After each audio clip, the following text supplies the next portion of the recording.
Hey everyone, so I would like to open the agenda for the Georgetown Planning Board, April 25th, 2018 meeting, Memorial Town Hall, third floor conference room. It's a few minutes after 7.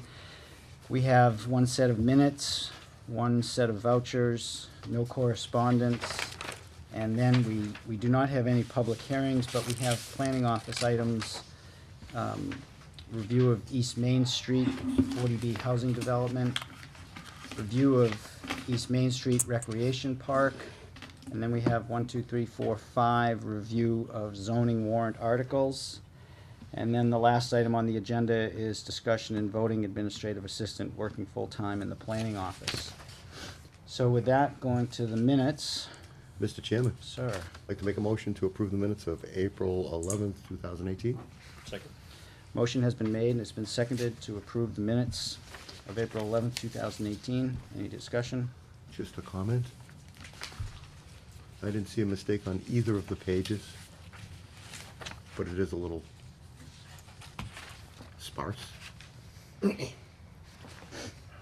Maybe that'll change, though. It will. I promise. Any more discussion? Expect mistake, Yeah. Seeing no more discussion, all in favor? Aye. Aye. And vouchers. Mr. Chairman, I move to approve the voucher for North of Boston Media Group legal ads for planning board zoning amendments in the amount of $606.01 in our packets and as cited on the agenda. I'd second that, Mr. Chairman, but this is Matt's last chance to Oh. do that. Ah, yes. Thank you. Well, then I second it. Motion has been made and it's been seconded to approve the North of Boston Media Group legal ad voucher in the amount of $606.01. Any discussion? No discussion. All in favor? Aye. Aye. We have no correspondence. Do we need to sign that, Mr. Chairman? I'm sorry? Do we need to sign that? We do. And after the correspondence, we're gonna go into planning office.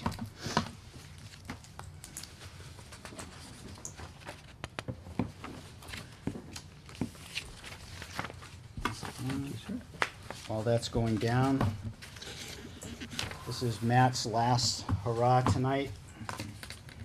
Thanks a lot, Matt. Absolutely. It's been been very enjoyable. I have to say the town is very lucky. I mean, you got the dedication of the planning board has been really impressive to me. It's been my first time in town government, and it's been eye-opening, but it's been a lot of fun. I'm gonna miss you a lot. I I miss think everybody. you were really, really great. Appreciate it. Just remember, your small children will not be small forever. You'll be Take a more lot of than welcome pictures. back. Very good. Well, you know, when they get a little bit bigger and they can, it's not quite so much of my wife to leave her home with Absolutely. 3. Absolutely, you're a good man. Consider it Good again. call. Good call. Excellent. Thanks, guys. Okay, so moving on to planning office, the first item up for discussion is the review of 34 East Main Street, the 40B housing development. If the applicant wants to come forward. We can, however, the applicant is, our client is not here yet. Okay, why don't, She is, we'll go- will be here in 10 minutes. we'll skip over. Sure. We'll come back to you when, no guarantees how long each one of these other ones take. We'll do our best. So we're gonna go to the review status of East Main Street Recreation Park. And I don't see anyone here from that group. John, you wanna give us a brief? Yes, leading up to Overview. this meeting, Mr. Graham was able to go out to the site and actually verify the field conditions and match them up with the as-built plans and the revised as-built plans. In my staff report, it states that Mr. Graham hadn't gotten the most recently revised as-built plans. He has had them, I hand-delivered them, and he did provide a report. Everybody got an e-copy of that, and then hard copies of his report are in front of everybody tonight. So we're referencing the April 24th letter, correct? Yes, that's what Okay. yeah. So with that, Larry, you wanna? Sure. I went out to the fields on April 20th in the afternoon. I walked the access road from the East Main Street back to the dog park and back to the gate. The gate was locked, so that was where I had left my truck and walked there. I reviewed the 11 field reports that have been forwarded to me from John that were dated from the end of June of 2015 to September 8th, 2015. And I had also previously received a two-sheet progress as-built plan dated November 20th, 2017, and I looked at the second set, which was revised April 10th, 2018. And my comments after the site walk and looking at that information are as follows. First of all, I went through the field reports, looked at each one of them, looked at the pictures. Based on, are given the recommendation and comments which the board had asked me to provide you. I got no benefit or value from looking at those field reports. They were done and probably at the time perhaps valuable, but at this point in time, no value whatsoever. Secondly, the revised progress as-built plans suggested a wider gravel road width in that area adjacent to that unconstructed parking area. You'll remember at the last meeting, I handed out a 8.5 by 11 shaded, I think, we talked about the area where it was narrow, less than 20 feet down to somewhere around maybe 12 feet. The revised as-built plan suggested that it was 20 feet wide through there. Well, the gravel is 20 feet wide, but as far as being able to safely drive through there in standard vehicles and pass two cars, not. The west side of that road is really unfinished, and so actually the first as-built plans present a better picture of what travel width you really have in that area and for the whole roadway. Maybe that's what it was getting at. That original as-built was demarking what was Yeah, the I road. think that the first as-built plan was more representative of what the travel, the safe and comfortable travel width is. So aside from that narrow roadway, I felt the entire length of the gravel road needs to be finished graded prior to public use. As most of you know, I'm sure, the proposed 89 space parking area is just cleared and rough graded. It's not usable at all for parking. There's not even any access cut into it. The 10 space gravel parking area at the dog park needs to be finished graded prior to public use, and the 2 handicap spaces as proposed to be paved are not paved. Just as an aside, there was some discussion about the depth of the dog park, so I was there. I measured it at 65 feet. The proposed plan scaled at 40 feet, and the progress as-built was 60. So there's some differences there, but I measured it at 65 feet. And the wood guardrail along the southerly edge of the gravel access drive, very, very nice job on the guardrail, but it's right at the edge of the gravel surface, which makes the proposed finished drive width aspect of the project even more important, because someone driving that is going to tend to steer their car a few feet away from the guardrail rather than being right up next to it. So the proposed 20 feet really probably gets reduced visually when somebody's driving it perceptibly to maybe 16 to 18 feet. So Could you tell if the guardrail was located on the face of the earth as per the plan? it looked like it, yes. So the road was built over? No, the road's built right up to it, and that's the way the proposed plans show it. That is the way the Yeah. plan, oh, okay, Yeah. all right. So, bottom conclusion is that I cannot recommend the planning board opening the use to the park to the general public. And as far as opening it up for partial use to a specific low-volume traffic activity, parking activity, as was suggested at the last meeting, I think that would become a policing and a control problem. I don't know how, if you opened it to a specific activity, how you could really control or police that. So, Okay. Anyone on the board have any questions? I do. So, we know what's wrong. If this were a private entity, what would you say to them? What would the next step be? What would they need to do in order to get this to a place where they can open this? I mean, not individual items, but do they need who do they need to contact? Who do they need to hire to get to the next step where they can come back to us? Well, if it were a private entity to a commercial site or industrial site or something, you know, I think that obviously the board wouldn't release or sign off on any occupancy, perhaps on any building permits for buildings or anything like that until that road was in shape to provide safe access. I think to answer your question, they will need to hire a contractor to make the improvements necessary, per his report just now, to then possibly be ready for partial opening. But, and I'm not placing blame here, but they've done that before. How do we avoid this coming back to us in another situation like this? Do they work with Larry going forward to? It's not our jurisdiction per se. It's Park and Rec and.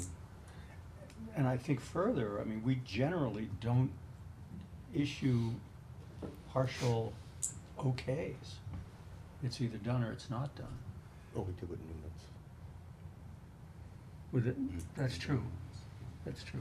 But that was, I mean, that was not as dramatic a modification, a change to the terrain.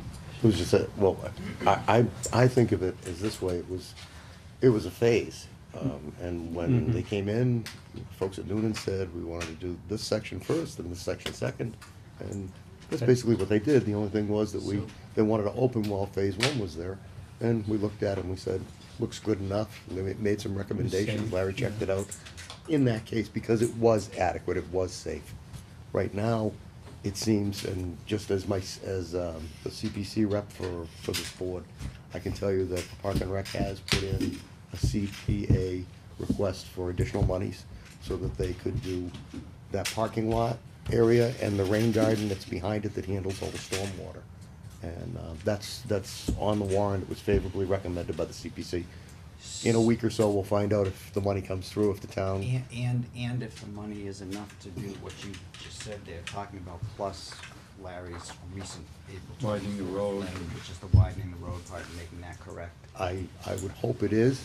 So- I know that it was stated to us that that would be adequate funds with what they already have to do that parking area, get that parking area up, and do the rain garden. And I know the rain garden is very important, because that's the stormwater. So that's where the money's coming from. But how we Hopefully. avoid it in the future, you won't be on the board, so what do you care? Oh, you can go to town meeting and vote for it, though. Score one for the chair. Oh. I had to. No, I'm on, I'm sorry. Is there anything we can So- recommend to them, though, that, as far as, hoping that this next phase goes a little bit? Well, I think the key word is phase. If we, if they do this as a phased project and say, okay, we're gonna do the dog park, that upper parking lot, it's gonna, no. But I'm hoping, it was sort of my hope, and I don't know if this is possible, that the Park and Rec, they sometimes use outside engineers. Nothing wrong with using outside engineers, they're fine. But where this is sort of a town project, I was hoping that they'd be able to use our planner and our town engineer, not volunteering you, but you know what I'm saying, if you could work with them. That would be my hope as one member of this board, and I'm sure it would, I think, not that they would get better, I don't know how to say it, but they'd get better advice, I think. I think the best interests of the town would come from using Larry. What I would suggest to That's that idea difficult, though. is to be careful in terms of using John's time, getting, he's got X amount of time, but Sure. to hire Larry as a consultant to take them through the process. Still have them do it. Absolutely, absolutely. But have Larry say, look, you need to do this, you need to maybe get 3 bids from these 3 firms, or. And that's what I was hoping to get at, is so we send this as a recommendation to Park and Rec that we can't approve this, but going forward, we'd recommend that you consult Engage. with Larry Graham going forward, and trying to get this to a place where we could look at it Larry again. Graham almost becomes, what, you're almost becoming the owner's rep, and they're the owner. Yeah, yeah. Yeah, okay, that's a great idea. It's the town, That's it's a the great fastest idea. track. Yeah. That's the fastest track I see. So, the only question I had about the report is, so how do we verify what's been built that you can't see? If we have no reports, no testing, how do we, what are we gonna do about that? Well, as it was suggested, I think at the last meeting, once the road is finished graded, or even before that, we can do some field testing of equipment. Okay. There was some question about the adequacy of the edge of the roads, the shoulders, in other words. And we can either do testing and lab testing and on-site testing, or we can put a truck on it. Or both, you know, Okay. or both. So you see it, Digital so you're testing and comfortable analog with there's a way to take Yeah, care of that? yeah. Okay, so. And as far as what Harry said, I think if they get the money to do the parking area, probably 10% of that, that amount, whatever it might be, would be enough to probably finish the roads up. Because they're not in that bad a shape. They just That's haven't good been to hear. finished. That's good to Well, hear. the equipment that you'd That's use to good to hear. finish the, Exactly. it's gonna be right. there on So site. they'll have the equipment and the sourcing of materials, et cetera. So, for concluding this item on the agenda, John, can you forward Larry's report and also the recommendation of this board, which is a suggestion that they engage Larry to take them, to act as their representative in the process, to help them coordinate all of this. Not do the work, but to help them coordinate. Guide them to the process. How was the dog park 50% larger than it was supposed to be? Big dogs. I mean, It may, and I think I remember the discussion was maybe it got pushed further back into or too close to the wetlands. Yeah. I don't know if the back's right and it moved toward the parking area, the parking area side's right and it moved toward the wetlands. Okay, so that takes care of, I'll tell you about some houses someday. you guys all ready to move on from that item? Yep. All right, so we're gonna move now back to item number one. We're gonna talk to the applicant on 34 East Main Street, the 40B Housing Development Project. Let's see.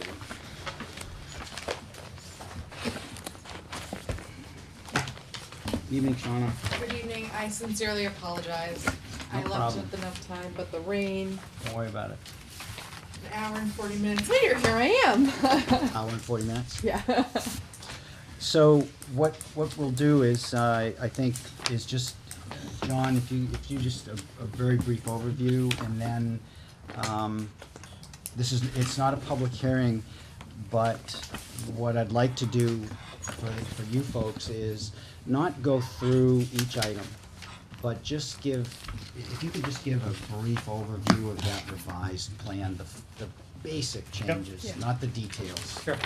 And then, what I'd like to suggest is that we focus on Larry Graham's letter of the outstanding items. And we can simply go through each item, and if you guys say, yep, we can do that, we move on to the next item. And if you say we got issues with that, then we talk about it and tick off his remaining items list and try to finish it up that way. Okay. Does that work? Okay. John? Yeah, just to follow up with what you talked about, the plans have been revised relative to the board's last review meeting, and I have that here as 19 February 18. Was it more recent than that? No. The hearing? Oh, No, the revisions result from that the hearing. revisions that we last sent, what we last sent for Larry to review, we have not made any revisions since then. Okay. 3/20/2018. Right. Yes. Okay.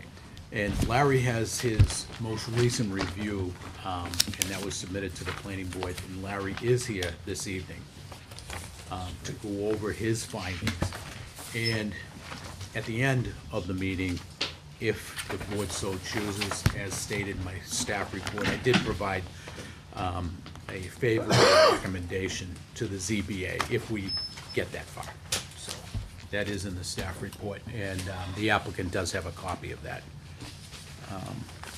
That's really about it, unless any board members have questions of me.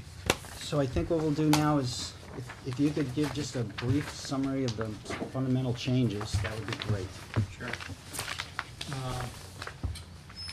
As a result of our last meeting, we eliminated, the biggest change was eliminating the loop through under the building, and providing it a one-way in and a one-way out for this back parking field, and one handicapped parking spot located here. In doing that, we eliminated a few spaces here on the west side of the property, and added a walkway. Currently, this is a driveway that'll turn into a walkway with some landscaping. And that's the major change.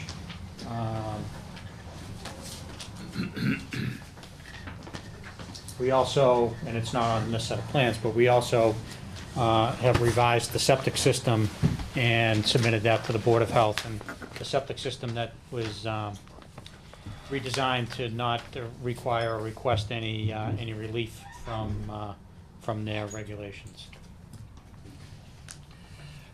I'm gonna go to you next, and we're gonna go through your letter of those outstanding items. Okay. And I'm handing this out from Larry to help with what we're talking about right now. 1, 2, 3, 4. I can share. Can you pass that to those folks? And they can. It's just a guide of the areas we're talking about.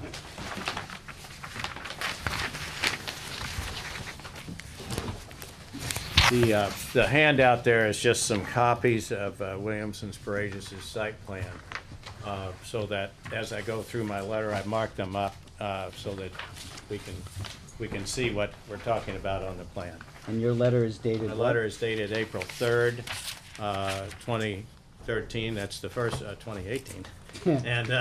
And the second letter is April 13th, 2018. It's a two-part. The first part is more or less on the planning and general layout and engineering. The second part is more tailored to the drainage review. So the April 3rd letter, the first item is, or the opening is that we reviewed the previous plans and this plan, and we believe that this plan is a market improvement, as Rich explained, eliminating that loop road going out. And however, there are a few comments that remain from our previous reports, and we use the same number and references of the previous February 19th report. And those are the ones that are, such as the first one, 3 and F. And if you look at the handout, the 8.5 by 11, you'll see what I'm talking about. So the first item is 3 and F, and it reads, given the revised site layout, the on-street parallel parking spaces can be repositioned, resulting in the loss of only 1 space versus 2. And I think their initial reply was that would be done down the road somehow with the selectmen, I believe. But I see no reason why it shouldn't be taken care of at this point. Do you guys think you can do that? Right, we can do it. We need to close the existing entrance off so we can provide a little more length on the street with the curb. And we can do that, yeah. Who would they coordinate that with? I think we said that it needs to With be, Peter? Highway? Highway Department, probably Board of Selectmen, I would think. well, because it's a comprehensive permit, I think it all can be taken care of in the comprehensive permit. It can be, that's why it's a comprehensive permit, so we can do it all in that Okay. one permit. So that one's a yes. Yep. All right. The next one is 7 and G, and I'm still of the opinion that I think the site itself would be, would serve both the occupants of the buildings, and I'm talking about the trash and recycle receptacles. That's on, I think, the second sheet of the handout, yes. the trash and recycle area being moved up to the left as shown on that sketch, as opposed to all the way in the back of the site. I think it is obviously much more convenient for the occupants to take their trash and recycle there. And in the very initial stage of this, there was a letter from Mello Disposal Corp., who's apparently going to service this site. And they were going to pull, and they have to because they can't turn around, pull all the way in from East Main Street and then back out. So if they were to locate the the dumpsters up in that area as suggested, it obviously makes it much safer and as well more convenient for the occupants. So, as you know, I sent out letters to every single abutter and asked them to come and look at the new plans, and That is greatly appreciated. no problem. And only 2 abutters did show up, but one of their main concern was that dumpster. Because it's directly abutting them and their windows, and they do not want the dumpster there. Okay. Hear that? Any other reasons why you wouldn't put it there? Why you, Well, we would need to get rid of the landscaping in that one spot where we could do landscaping over there. in that island? Like, we would have to eliminate that so that, these were facing in this direction, so you just drive in to that. So it would be pavement, dumpsters, and then pavement. As opposed to screening the vehicles that are parked there from the street, so you couldn't see them. And we've talked to Mello, and they're okay with Mello's being able fine to with pull it. in and back out there. I would note that one of the 2 abutters that did show up is here tonight. And I know that it was a concern for them. I mean, I spoke to Mello. Mello said they're fine with going all the way in and all the way out. The other abutter that, is near the trash didn't show up and so hasn't responded. I gave him the opportunity. But there was concern putting it in the spot that it wants to be in. So, I mean, we can leave it to the board. Larry, Well, I've stated the reasons why, and I kind of anticipated that from the building to the west there, that might be a concern. These dumpsters should be closed. They're going to be, there's a fence around them. Depends on which way the wind blows, I guess. And the abutter that's next to them to the north is, or south, north is even closer than I think the building that we're talking about there, the condos, so. So I'm hearing 2 issues. I'm hearing one issue, which is about the uncomfortableness personally with having a dumpster near you and the smell and that sort of thing, the visual. But then I was also hearing you talk about traffic circulation, and that's a separate issue. And I hear Mello saying they're okay with that, but can you elaborate a little bit? Well, I think it doubles the length of the reverse, the backup. It gets them out of having to make the little curve maneuver as well, because they can pull straight in and straight out. They're not gonna have to make that little zig and zag. And again, I think it's more convenient for the occupants of the 2 buildings, the 8 units, to get to that point on a February day than going all the way back to the back of the site. It's a tough one. I mean, it is more convenient to the 8 units. It is more convenient to Mello coming in and out. It's a shorter run. And it's a trade-off from one abutter to another abutter in terms of where it goes. I was gonna ask, and I didn't have a chance to look, but where does the budding condo have their trash and recycle? I believe it's on the other side of the building on the, Yeah, I can tell you that. It's across the parking lot. Right. So it is It's over. When I look at It's over the here, right? plans, Could it you, looks just, like could the you just dump. introduce yourself, Oh, please? sorry. That's all right. I'm Jill Barry Kennedy, I'm a butter in the condos. And from what I see on the plans, the dumpster being in the back is farther distant from that property owner than it would be to the property owner on the first floor of the condos. It's much closer to that area than it is to the northwesterly and north butter. It's about the same. It's pretty close to being about the same. I think those dumpsters are over here. Yeah, I'm talking about this. No, I know. Convenience, yeah, From here to here, the same what, existing ones are here. what I'm looking at here is, this is a historic building, we're trying to keep a facade and trying to do that for the aesthetics of it, as well as the historical value naturally. Historic dumpster enclosure or historic shrubbery and landscaping. And as you're driving by, you're gonna see all those cars parked there. I mean, the dumpster enclosure certainly would shield that, but I think from an aesthetic point of view, the landscaping is a more palatable screening for that. That's a good point, the historic part of it.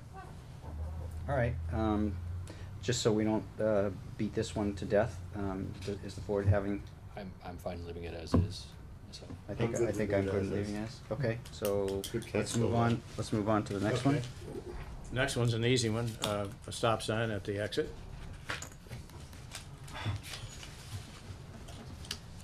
We're okay with it.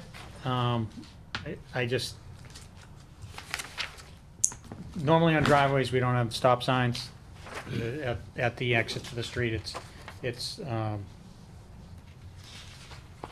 assumed that you have to stop to get onto the main street. However, I don't think we're not really stuck on it. Larry, what would be different about this versus, I guess to that point, why so? Well, you've got a sidewalk there. You're in probably a school zone.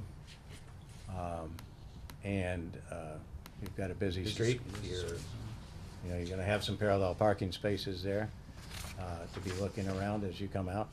I just think it's a good safety feature.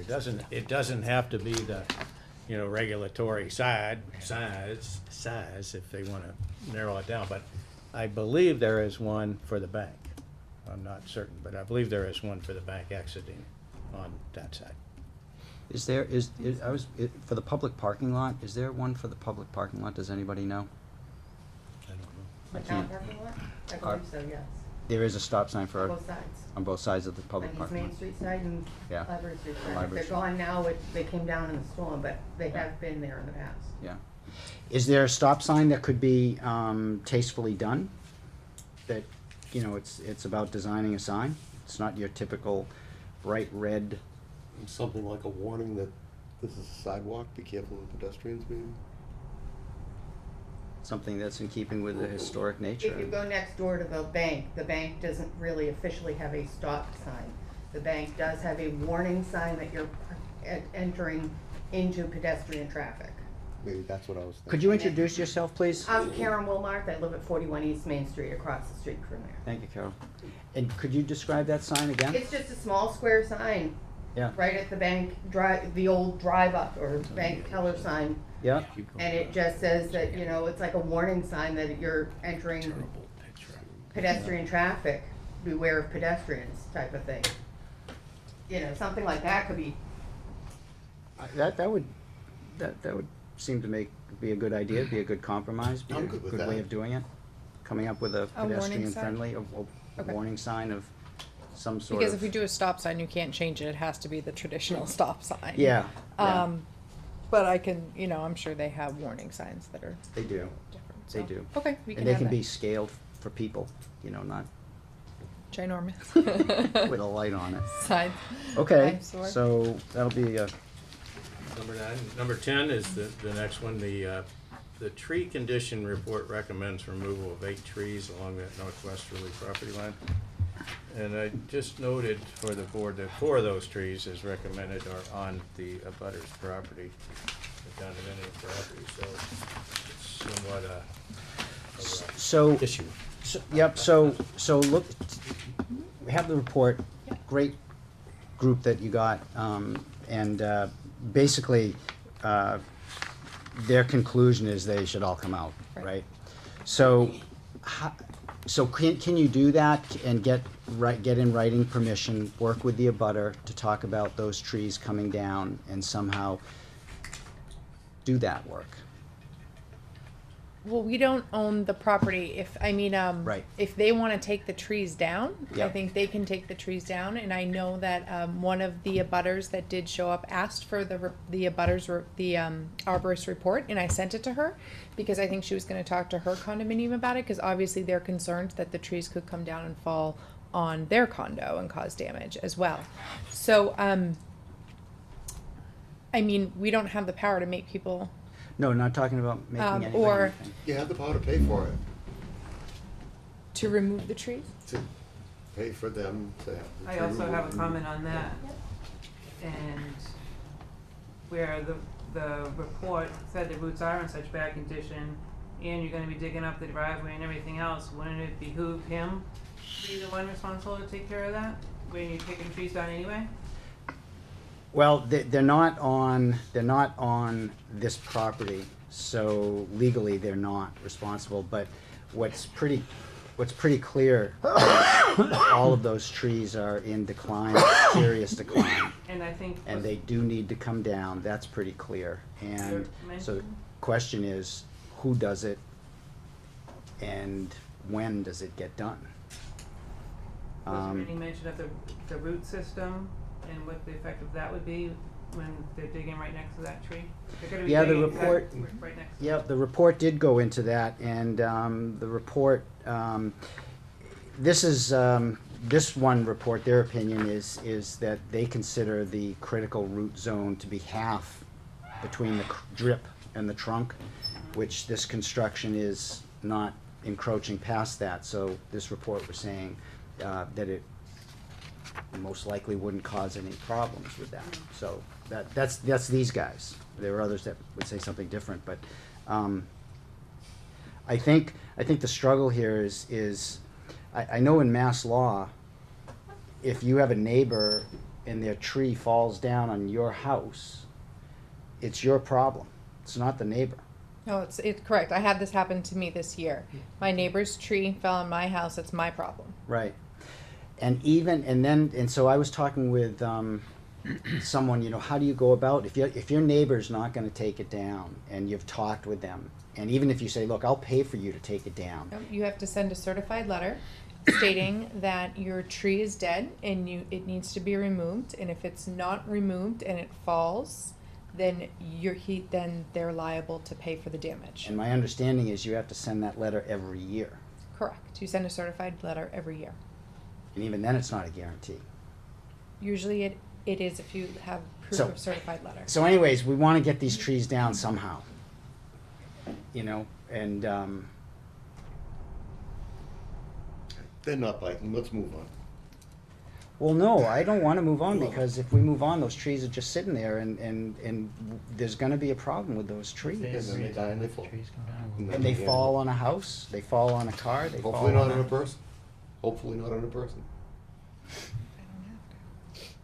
I would request as an abutter, as a goodwill gesture, I mean, there is gonna be a lot of commotion, a lot of disruption, while you're taking down the other trees for the neighbors, why not take them out as a goodwill gesture to the neighbors?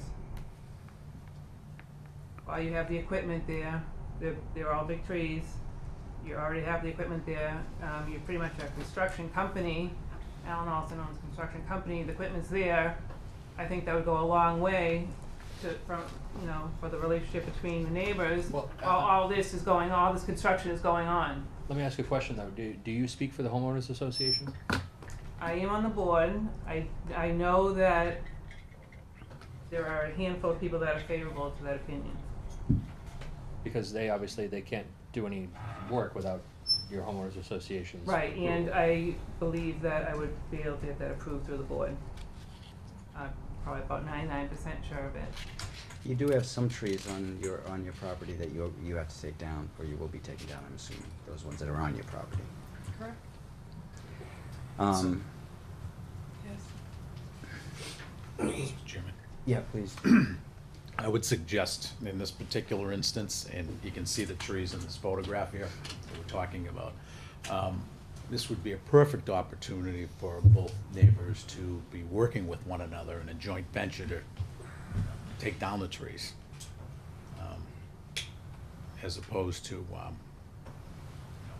assessing one party to take care of it all. I think if you two people would work together and take care of the situation. Those trees aren't going to live through, major excavation. Here's, as one planning board member, what I'm gonna wanna do, and it's gonna probably then delay things, but I don't want the town to be on the hook somehow, some way, being part of the planning board process, approving a project, having this enormous discussion about these trees, and somehow it coming back to bite the town that we didn't say you have to take them down. So I will be turning to town council to get their legal opinion to make sure we're doing That's fine. what we can do, and we're doing enough of it, because I don't think we can say you have to take those trees down. You can't, we don't own the property. We Understood, can't. understood. So, if at this point you're saying, you don't wanna do that, then we'll circle that one and move on to the rest of the items. You can think about it. Well, I mean, I'm amenable more to a joint venture situation where maybe we, split the cost of removing the trees, but I'm not, they're not on our property. The report says that the construction isn't going to damage them. So, I feel like I'm being kind of thrown into a corner here that I have to pay for, the neighbor's removal of trees just because we're removing trees. When if it falls on us, it's our problem, we're gonna have to pay for it. And it just seems that it's kind of the responsibility of the homeowner, which is, in that case, is the neighbor and the homeowners association.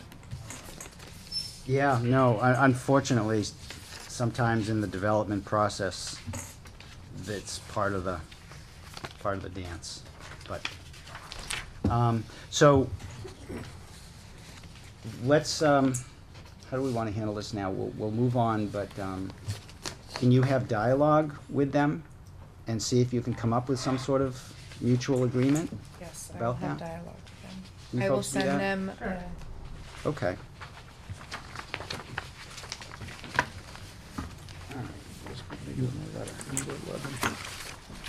Next item? Move on. Yes, please. Next item is number 11, and it's on the fourth page of that handout. We're looking at the catch basin they're proposing just as you come into the drive. I think we can move that Yep, over the that's fine. curb line. I'm gonna make that Okay. quick, we'll move it. That Sounds one's a good. yes. We Okay, can always return to the whole I'm issue. gonna so- skip 12 12 and 13 for the moment. all right, I'll come back to those. And number 14 is the level spreader in the back of the property. It's still going to be very close to that 12-inch tree, but I don't believe that 12-inch tree was one to be removed, but it is about a 12-inch, but it's a Norway maple as I see it. Yeah. It may survive because this thing is not gonna overflow with every rainfall anyway. No, it's rare that it'll be overflowing. Yep. And I don't think it's the water that, the runoff from this thing isn't gonna cause damage to the Right. tree. I can shrink it up a little bit, that level spreader, and pull it a couple of feet further from the root zone, and lengthen it out, make it shorter in distance and wider. And probably just. But we're it- running out of space to Yeah, slide it. I know. But you can probably keep all the riprap basically on the surface, it looks Yeah. like. So you don't have to dig down. I don't have into to the dig root for zone. for that, For the and I foundation. can minimize the excavation for the outside curbing. I can cut a piece of curb so that it's not 18 inches. So I think if they just revisit and we can work to that. So you'll I'll basically amend the detail. minimize that, Yeah. you'll amend the detail. Number 17, I'm just recommending another half inch on Yeah, the I agree. surface course. We'll change that. Okay? Number 21 is, if you look at on the little handout there, the third sheet in.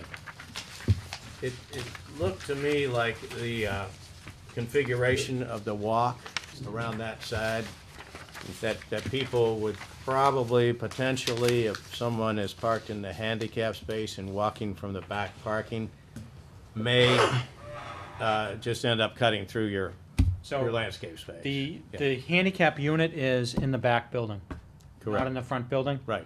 And anyone that's going to the front building is gonna be coming from the parking in the back. Right. And there's an entrance on the westerly side of the building. So they're gonna come down and go into that. I'd rather not add the impervious surface and another walkway. I don't think that people are gonna be coming down, going in there along the back of that connection piece and then into the building. They're gonna go in the front and right in. It would be circuitous to do that. Well, not necessarily. I don't agree. If the handicap space is occupied, rather than walking around the back of that car to get in, I think the tendency might be to walk as suggested. But it's not Well, I don't see it as a big issue for the No planning way. board. If they experience people, cutting across there, they'll fix it, I guess. So there's only 2 units in the back. I see what that Right. is. One is the handicapped. Correct. So nobody else would be going in there. So it's not the handicap access I'm talking about. It's access to the front building from the rear parking lot. Coming But they toward, can't get in the building that way. sure they can. They get in both sides. I know, but Larry, if they wanna come in the parking lot, you're gonna be walking down the parking lot. Yeah. You would not go down past this building, in, and then back up to the steps, when you can see the steps from right where you're standing. Well, you don't see them if you've got a car parked in there. That's what I'm saying. I know, but you live there, you know where the steps are, it's not like they're missing. I know. You know where you're going, you're gonna walk right by that car and go up the steps. If you're hung up about it, I'm not. we'll do Designer's it, but I choice, don't think it I've- makes sense. It's up to the board. I'm fine with letting it go. And if it becomes a problem for the association, they can fix it. Put a walk through there. I tend to agree with what you're talking about, Larry, but it's their project at this point, and it's not, it's, if this is what they wanna do and this is what they think, I think we let them do it, but I tend to agree with what you're talking about. I would do it the way you're talking about it, but No problem. let's let it go. Okay. All right, you guys all set with that? Number 22. Number 22. More important. Yeah, number 22 is on the fourth, fifth.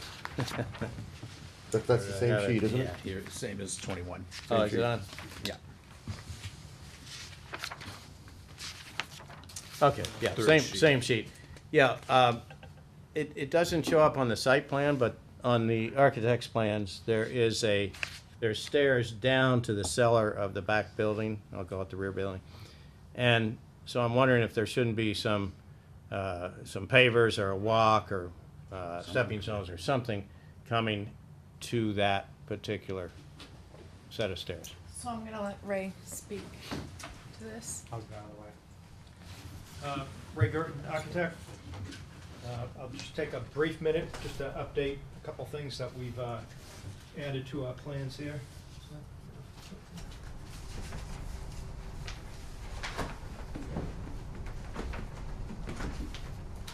So the updates that we made, which have to do with the basement, as well as the parking, is really at the link. Initially, we had 2 sets of columns in here to span that second floor structure between the buildings. We eliminated those, we'll clear span that now so that we have these, this handicap parking space here. With regards to the basement, Larry, I think you're talking about back here? Yes. The, Yeah. So right now, there's two entrances to the basement right now existing. We're doing minimal work in the basement at this point, other than mechanical upgrades. And stuff. It's unoccupied basement space. The code does require us to have at least one means of egress out of there. This basement has one exiting directly to the exterior, as well as one coming up into one of the first floor units. They have a private entrance into that basement. The basement in the main building did have an entrance to the basement here, which we're eliminating. That's gonna become the new kitchen area. And what we're gonna do is construct a new basement stair underneath the existing front entrance stair, so that access out of the basement will be up the stairs here into the main hallway and out the front of the building. So we have access to and from each of the basements. Could you show me unit 6? Excuse me, I'm sorry. Unit I'm curious to 6 see which one is unit 6. is the second floor of Right. the rear building, the barn. So how would someone from unit 6 would get to the basement stalls by leaving the building and going in that Exterior way? access. And as I mentioned, the first floor has an interior access in addition to the exterior access. And these are existing, these we just. Which is the HP? HP Units? is this unit here. That the unit? First floor, yeah. What number is that? I'm sorry. It's unit 3. Unit 3, thank you. Yeah. Did you follow that, Larry? Yeah, I think so. So the basement is not occupiable space. Understand. Right. So you only need one means of ingress egress as opposed to two. So was that your issue that you, No, Oh, no, yeah. it's just there is an access there, and the only way to get to, as Harry said, from go outside. unit 6 is to come that way. Looked to me like you have to walk through the bushes. I mean, Yeah. I don't know. Maybe I'm wrong. Can we go back to that? Yeah. And Looks you've like you got have to walk storage through the units bushes. down there as well as your utilities. So, How do we- So there's an area way, right, yeah, I mean, that bush probably needs to get kicked over a little bit so you get into that area way, into the basement. And so in the winter, it's essentially inaccessible. Well, have to be shoveled. But there's no, is there any pavement or anything going over to the parking lot or anything? There isn't, but I suppose we could probably add a walkway there if you wanted. You know The what? back entrance there. I think the problem I have here is I'm not understanding where, when you transition from the parking area to not the parking area, is that grassed? Yeah. Yeah. That's grassed. And it looks like it's about 4 feet wide, and then you have to sort of squeeze in between the bush. Well, realistically, these bushes need to be pushed over a little bit, so you have access into the stairway. I think what you're hearing is that area needs to be addressed a little bit in detail. Yeah, maybe better coordinated between the architectural and the site plan here. We'll add Okay. an access, Okay. And just to finish off on the only changes on the exterior elevation, as I mentioned, is eliminating those columns at the link. Initially, we had 2 columns here supporting that for the parking and access through here. We eliminated that, we're clear seeing that. And in the back of the building, we have the rear stair coming out of the unit, and then there's the area way entrance into the basement in the back of the building that we just discussed. So that bush right there probably needs to be kicked over slightly. It looks good. All right. can we go back to 10 for a second? I'd rather not leave it No, no, open. go I ahead. mean, I guess my proposal, like I said, was to do a joint venture and to split the cost of removing the trees with the abutters association. If the whole abutters, if they agree, all agree to remove the trees, then we just split the cost of their trees, to their tree removal. I mean, that's kind of my proposal, So to kind of move Very past it. reasonable. it sounds reasonable, and I think you just need to talk with them then. Yeah. Sounds like a reasonable so- approach.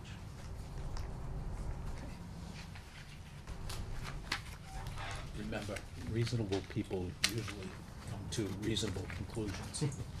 But they have to stay reasonable. Called compromise.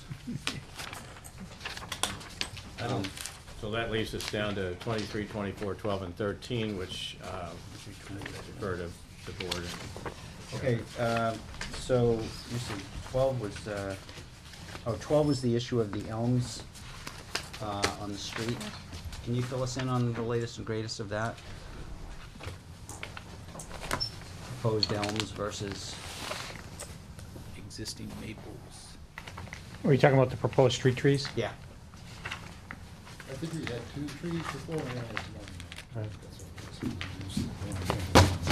And is it still, are you still proposing an elm? We're still proposing an elm, I think it's far enough back from, the wires come in, I think through this, they're coming through this tree, and come across Yeah. here. So this is Not in conflict. not in conflict with the wires. Okay, great.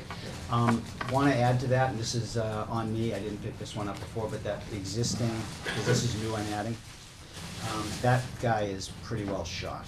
I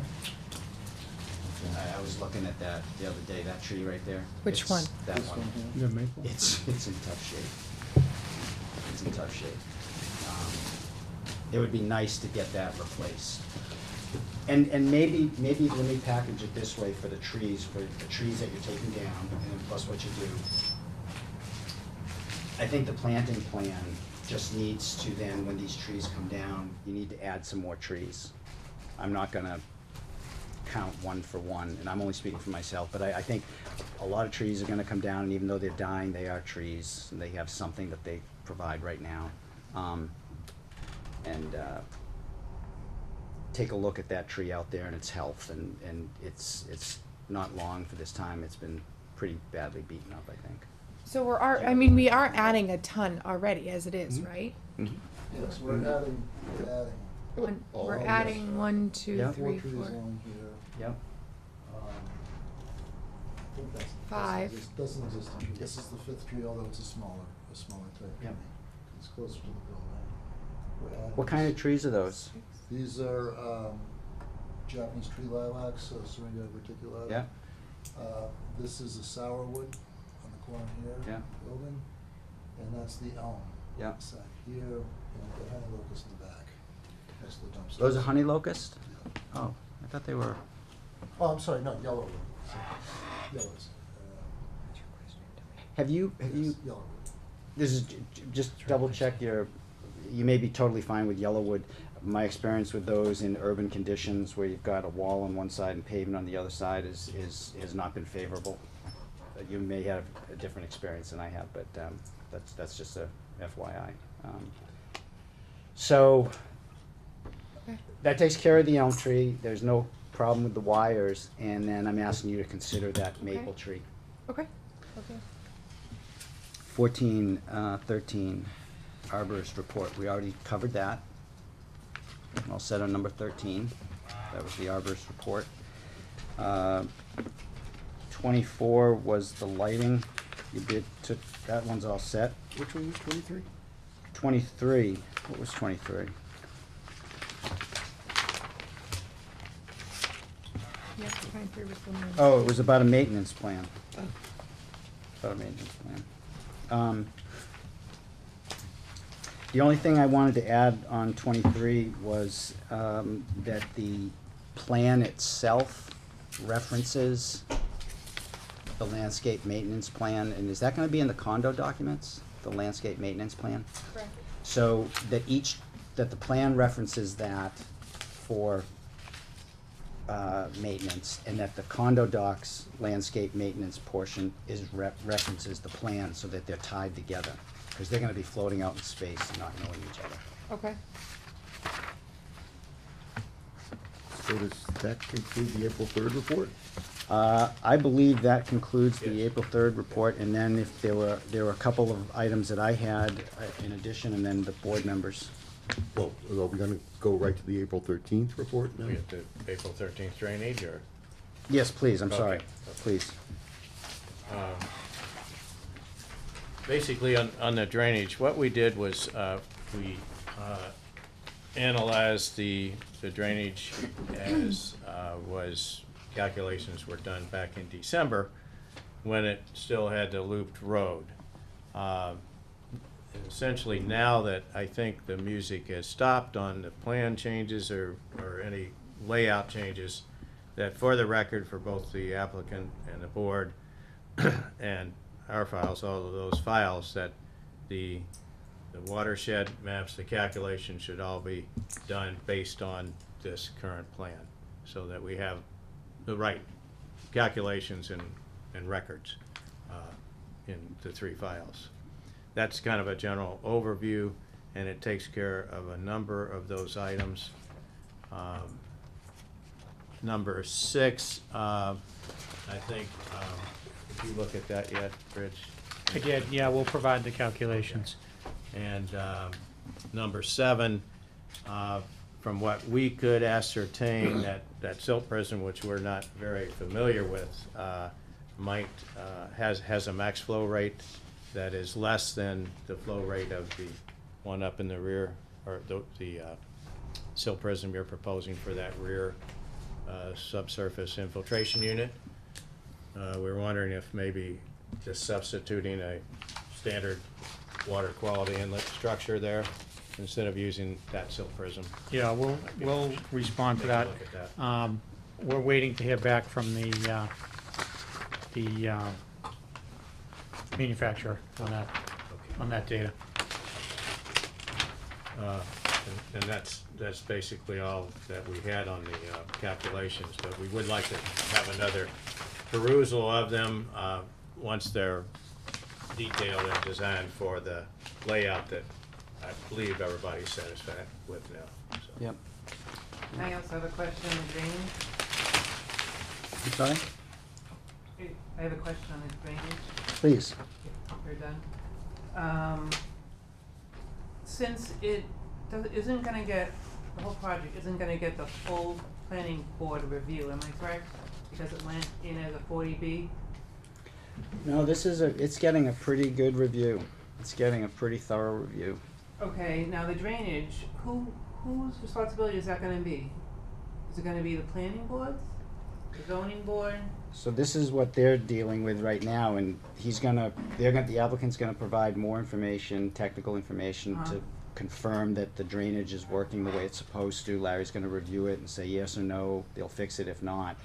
And then I'm gonna recommend to the ZBA, the planning board will be recommending to the ZBA that they engage some independent reviewing board for watching the construction, doing a punch list, So an making sure that independent things are review done the way board. they're supposed to be done. And most likely, who would that be? It could be Larry Graham or someone from the town, Someone a technical. monitoring that? Well, it's gonna be we don't have that authority to require that, but we're gonna recommend to the ZBA that they have that as part of their memo of understanding or whatever their final agreement is. It's up to them to whether or not they want to include that. And who would be the one that would inspect that? Would it be the zoning board? That inspects Or would it be an outside party that would inspect the job after it's done to make sure the grading? The building inspector would typically review a project to make sure that it complies with what's been built. Is that correct? Yes, but there's also, if you are writing the conditions of this, and I don't know if John's recommended this or not, but generally you would require an as-built plan as well. Aside from the construction inspection, which could be done by an outside consultant or your subdivision inspector perhaps, if the zoning board engaged them, myself or someone else, but also an as-built plan confirms construction. Built the way they have, right? Yeah. That's standard for any project. I would just be concerned that someone ends up with that responsibility. We know who it is, but you let us know who it is. So that will be finalized. Again, we're gonna make a recommendation that goes to the ZBA. So you'll be needing to follow with the ZBA whether or not they choose to accept our recommendations or not. And is that how it normally works? For this process for 40B, yes. Mr. Chairman, Yeah. stormwater related question. I need some, you gotta help me out here because I'm not getting it. So you have an underground infiltration chamber with, in the lower right-hand corner there. When it overflows, it has a discharge. It goes to the little area we were talking about with the riprap. The other one that's closer to the street in the upper left-hand corner, I didn't see the overflow for that. There isn't, it would come out the catch basin. So in other words, when it tops off, and I was trying to figure out, you know, how it works, I didn't see a soil log for that one. That was the one you just used the soils map for? No, we had a soil log for that. You had a soil log? I didn't see it in the original stormwater. It wasn't in the original, and It wasn't. we requested it, and they provided it to us. It went to Larry, okay, good. And so, in other words, when that fills up, it's just sort of like where would it flow to if It would that go was out over full? the sidewalk. It would spill onto the sidewalk onto East Main Street? Yeah. And basically right around the corner to that catch basin that's right in front of the site. Okay, I don't see that catch basin. Point to that. You pointed out, Rich, it's right in front of the door there, Yeah, right right there. So it would load there. Yeah. We'll go down the gutter and into that. Gotcha. Good, what, do you have those? I mean, how bad a storm do you need to mark That- that out? That's a very small drainage area there. If you look Okay. at the watershed Yeah. maps, it's about half of the building, and then it cuts back across to where we were talking about relocating the trash receptacles. Yeah, I wasn't sure what That's the a catchment very was. or small. And the soils how are very fast it good, would go. so it's Yeah. not. Soils are real Yeah. good? Yeah. Okay, because I didn't see any, you know, I don't, no idea where the water level is. It's all sands and gravels. Gotta go right down. To- My only concern that I saw. Well, just to add to that, Yeah. you'll recall a few years ago when we looked at the bank that's now for sale next door. Yeah. They had on site one catch basin in a dry well. Right, in the back. That was there in the back. Yep. And we recommended for the approval by the board of that project site plan, that they excavate all around that dry well and replace it with stone. And I've been watching it, and since this project has come up, I've looked at it several times, including tonight on my way in. Good time. That's one catch basin there in one relatively small dry well compared to what is being proposed here, draining essentially the same Subcatchment. size area. Right. I think that's a testimony to what Rich said of what the soils are like as far as taking the water. That's my only concern, because I didn't see an overflow for it. I don't know if I missed it or what the story was. Great, good. Anyone else from the board? I have some items. Before I go, I wanted to go to the public. Yeah. Thanks. Jeff Moore with the zoning board. How are you, Jeff? Very good, thank you. Just a question for Larry, for the record. Did your drainage review look at any drainage that might affect off-site? You're just talking about the bank and so forth. That when Yeah. you look at this drainage for this site, you consider the effects that this project will have with the adjacent site as part of your. Yeah, the calculations indicate that their pre and post off-site peaks and volumes, that their post is equal to or less than the off-site, which we agree with.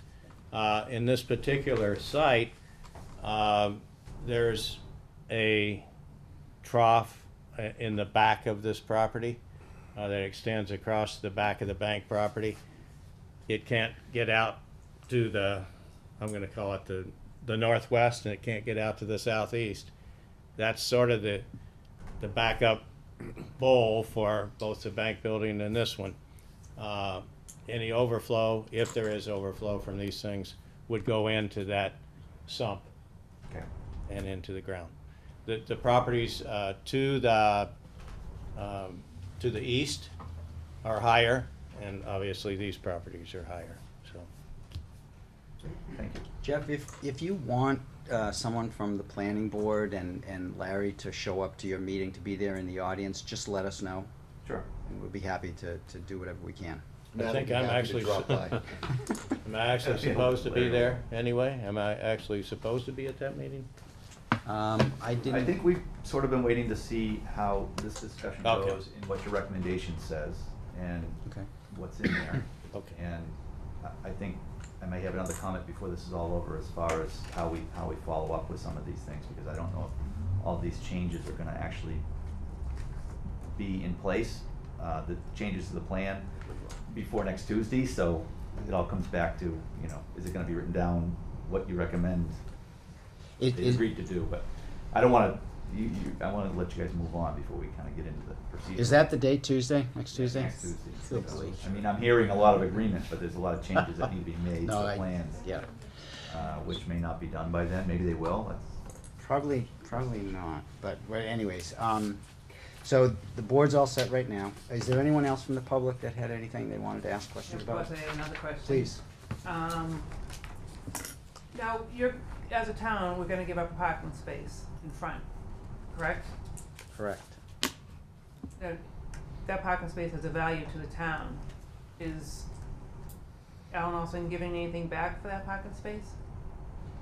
Well, I think, I'm only speaking for myself, but what I see is he's giving back a project that is restoring that building in an historic way, creating and adding to the street front, historically, an affordable unit. And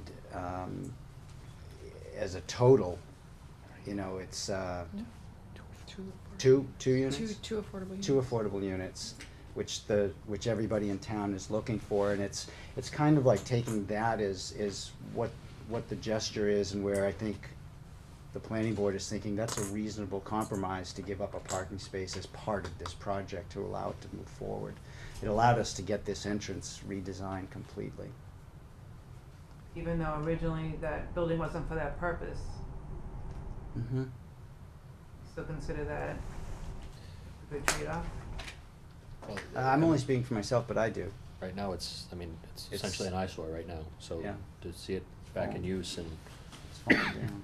in a way that's, has some benefit to the town, yeah, I think that's There's for me at public- least, I think that's a great improvement. There's public parking within 100 feet, 100. And I'm sure the tax assessor will be happy to look at those $250,000 condos. What are there, 8 of them? 8, yes. That's true too, the tax money from that. 2 mil. That's great for the town. Yeah. Good question. Yeah. I am sad to see the garden that your father wanted to build go. That is sad, but that happened. Did you have any other questions? Let's see. I guess I would be concerned also with the drainage issues, as the elevated driveway is just gonna have a wall. So there is potential where those trees are in the middle to have standing water if it's not graded correctly. According to the plan on paper, it is graded correctly, so that should not happen. Am I correct, Larry? Yeah, the grading which has been proposed for this site is fine. The only thing that we've had some question about is on the condo side, which is where you reside.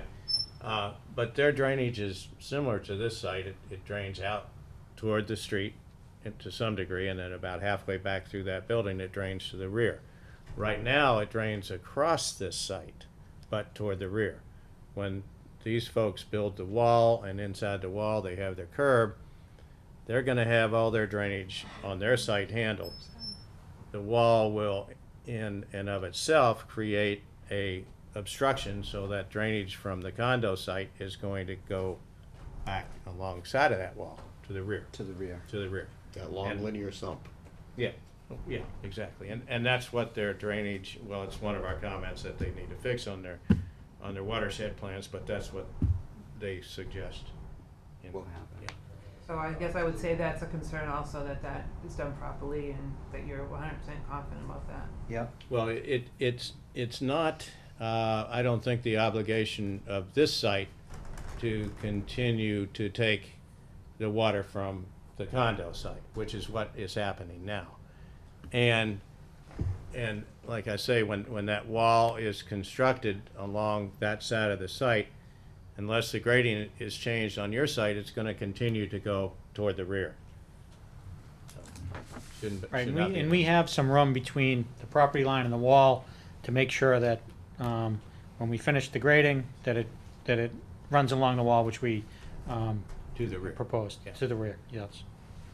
So, I agree with with the abutter that needs to happen, and it will have to be done during construction. Take care of. Anything else? I think that's it. Okay, thank you. So seeing the board has no other, what I just wanted to put on the table was, picking up on what Larry said, we'll be recommending to the ZBA for an as-built. We'll be recommending to the ZBA to engage Larry or some other technical review inspector for the construction process, punch listing it, approving that things have been built according to the plans. Gonna recommend to the ZBA that someone takes a look at the condo documents to make sure that they're up to muster. And then just a few, these are just notes for your plan, Rich, on the detail sheet. This is just a question, but for your concrete slab, your dumpster detail, you don't have to do it. You might consider though a thickened edge that's facing where the truck picks these things up. Yeah. They seem to hold up a lot better. It's up to you. Your retaining wall detail, can you, I see that vertiblock that you submitted. Can you put on the drawing who the manufacturer is of the block and the color of the block you're selecting and the texture you're selecting, so that what gets built is one of the more residential looking blocks? Mm-hmm. And then in back of that detail, it's just a modification to the detail. You have a 12-inch drainage zone in back of there, and I know that's it's a standard detail. What we always do is we take out the top 24 inches of that crushed stone and we put in soil so that you can grow something there. It still works. Everything, it doesn't change the manufacturer's installation recommendations, but where you have this 12-inch zone of crushed stone right directly in back of the wall, just take the top 24 inches of that and make it loam.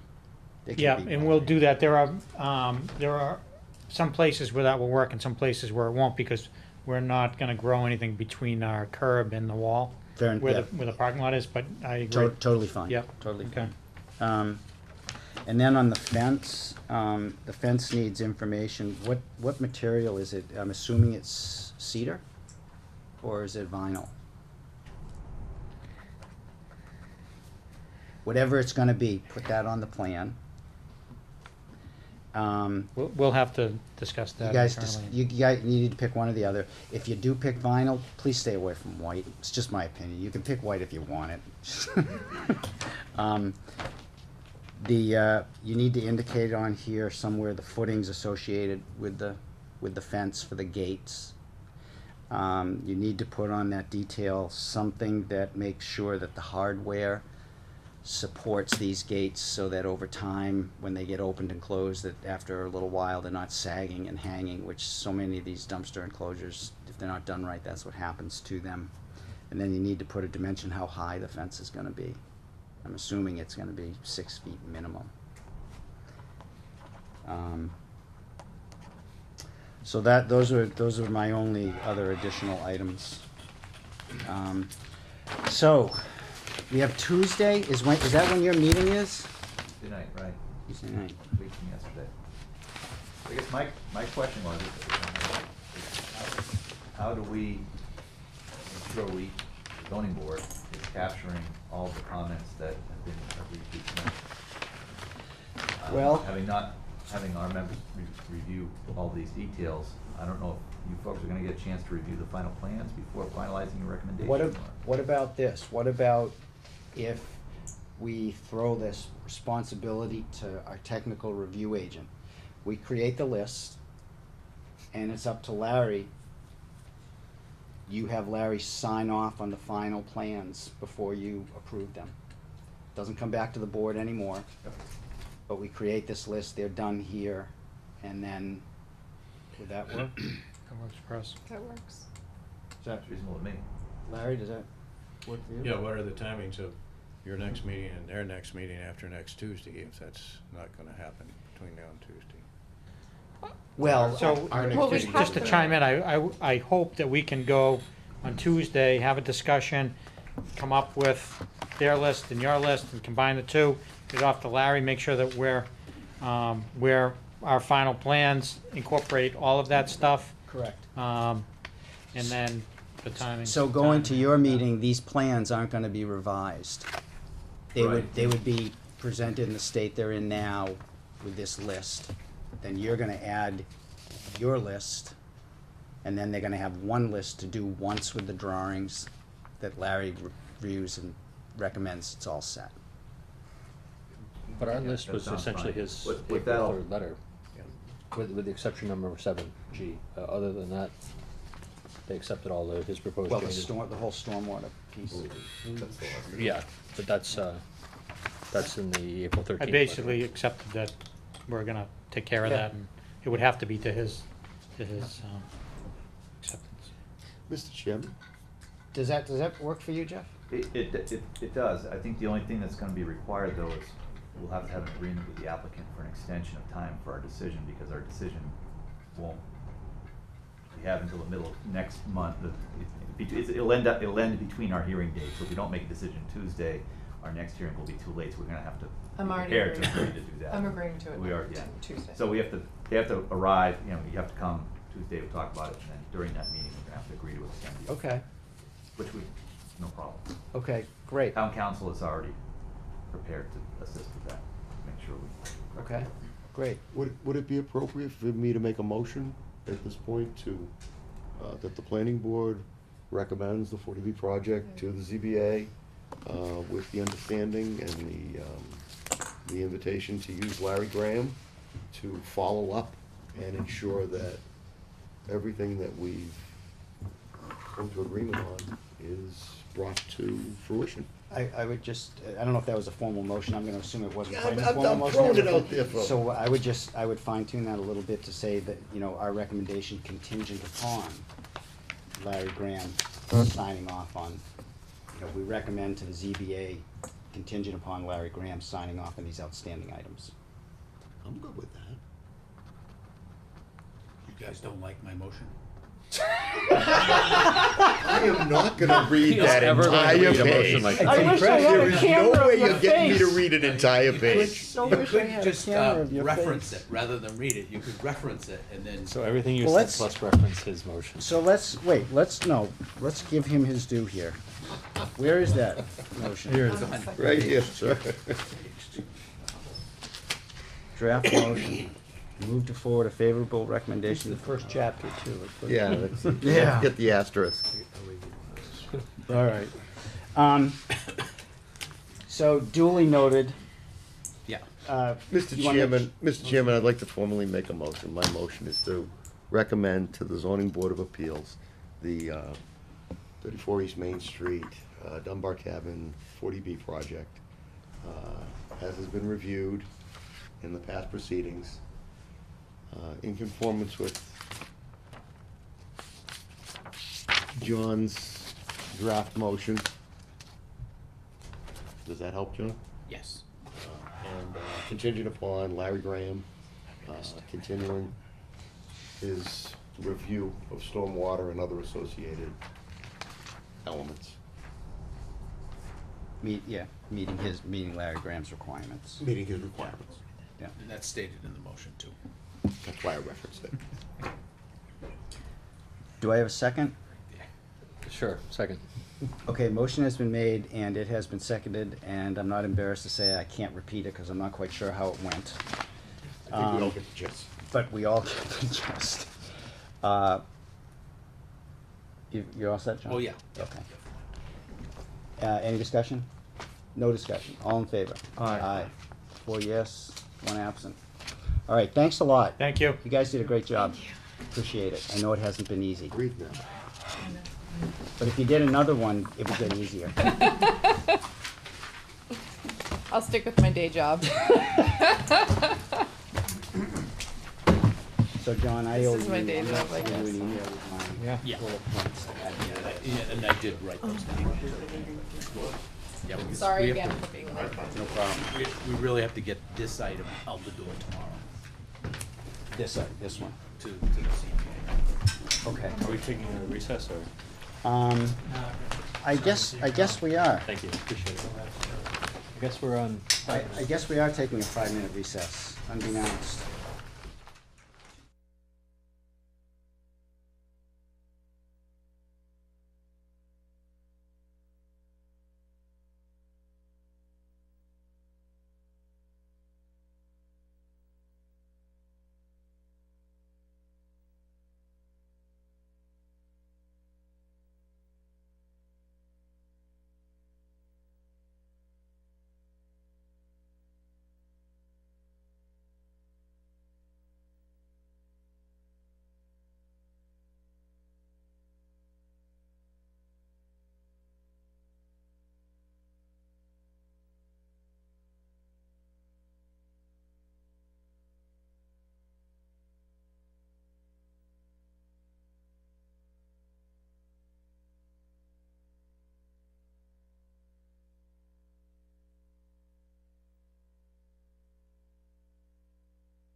Back, folks.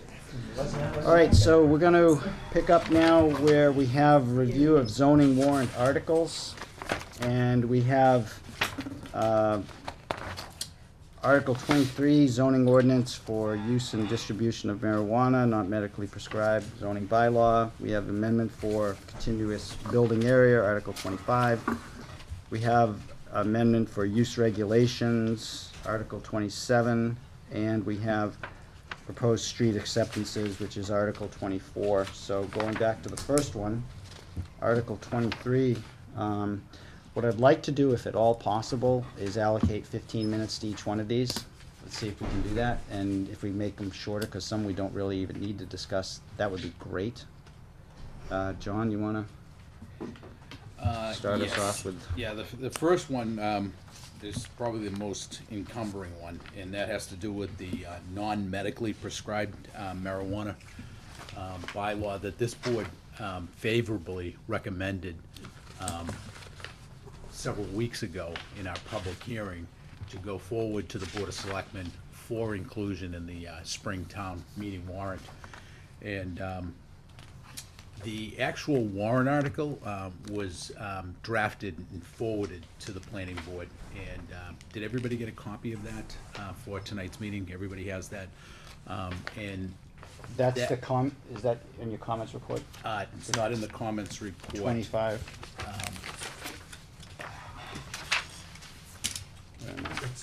That would be in this. In that one.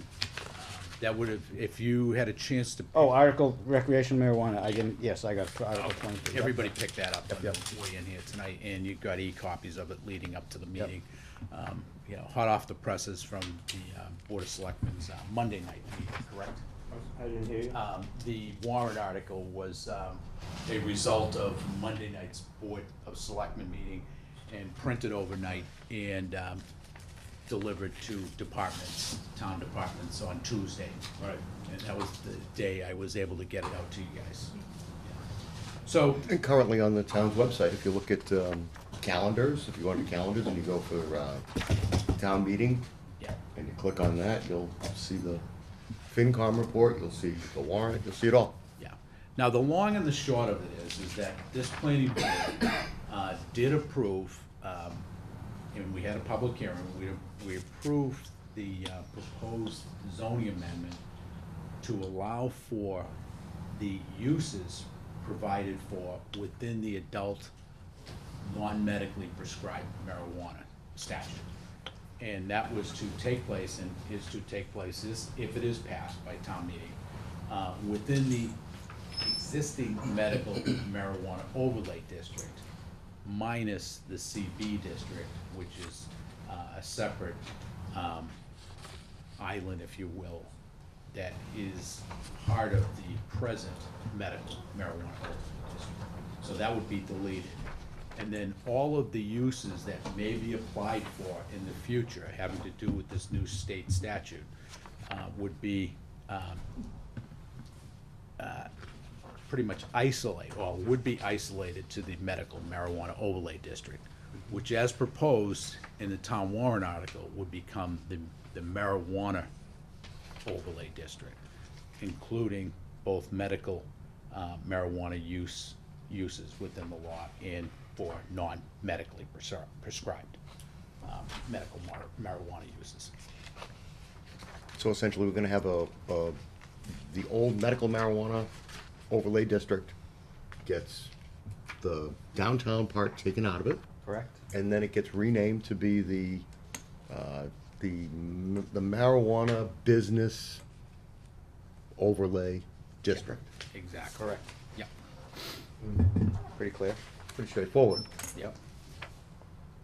So the proposed article represents clearly and proposes the amendments within the zoning ordinance completely in accordance with what the board approved several weeks ago in the public hearing. So it's been formatted into the changes that need to be made in the zoning ordinance, but complies with the purpose and intent that the board approved. And our report should not change in any way. No. Yeah. It's And just then that this the- is the and the detailed further way of discussion- saying what we said. Yeah, and the further discussion is for everybody that is listening to our discussion this evening on it, is that in order for any of the uses that are allowed within the law, the applicant would have to first apply for a host agreement being executed between them and the Board of Selectmen.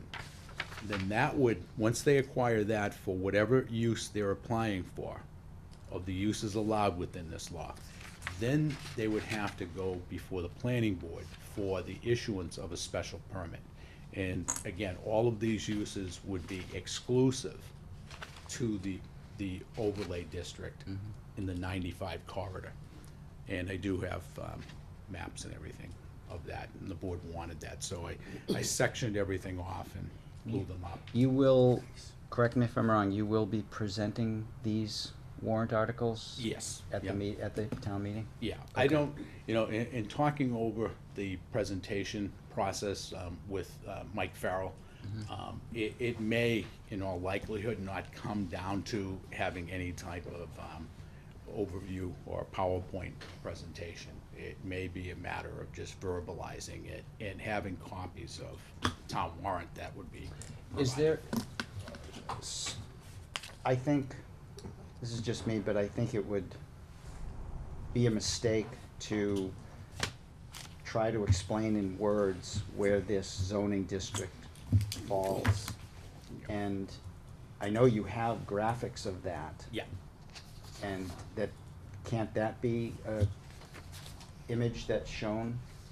Yeah, and I'll have that all ready. What I do have as far as overhead for the TV there, these maps that I prepared for tonight's meeting. What I did, I took out all of the layers and just stripped it down to show the medical marijuana overlay district as it exists today. They're all different. No, those are all different because if you put them on one small 8.5 by 11, it just, They I piece think you together. have to patch them together, right? Got it. yeah, I have all Got that it. Okay. already All right. done. All right. But let's see. Well, is there anything that the Essentially, board needs to it- discuss? Essentially, it's the IB and the CC, and that's it. Yeah. yeah. And, well, this is. And it's a roughly business. running along the corridor from exit 54 all the way up to Jewett Street. Yep, and a little bit beyond even. Yeah. Yeah, Yeah. into one of those farms. Yep, Yeah, Jackman. yep, Jackman Farms. I don't have any questions about this. I only had one thing that I noticed. Oh, boy. When and no, It's in it's 12 pieces. A, B, C, which one do you want? What the heck was it now? I made a mark on this. Well, in the warrant, it's page 13 of 38. And the only thing that I saw, it says delineation. And the MBOD, which is the Marijuana Business Overlay District, marijuana MBOD, is delineated on shown the official zoning map. And I wasn't sure what that word was supposed to be. That's what it's as, right?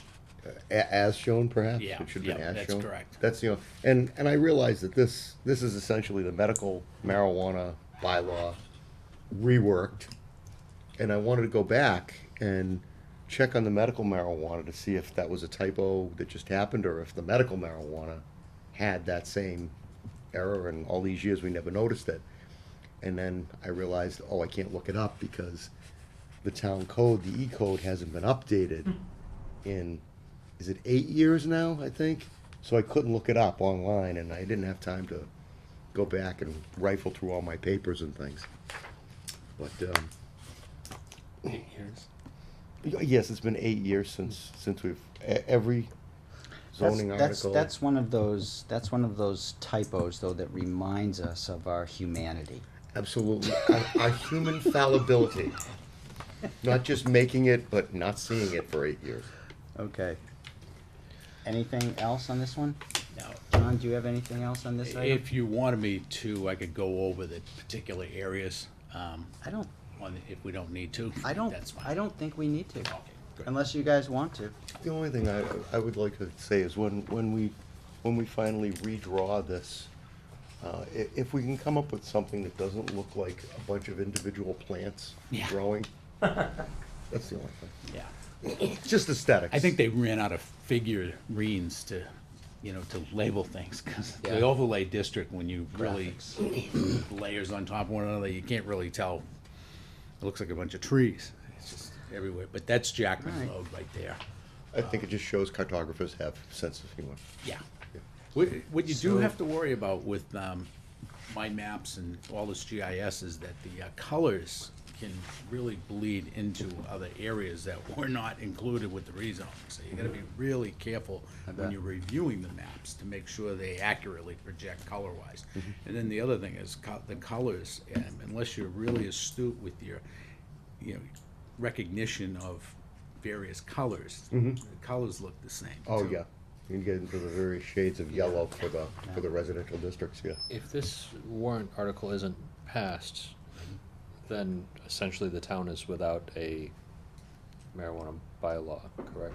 Correct. And as a result of that, it's pretty much just open to, As long as it meets our current zoning standards, they can do what they want. that That's right. might be helpful to It's bring to the, Armageddon. bring to the town's attention. I was wondering about that, and I wouldn't want it to come across as a threat, do you know?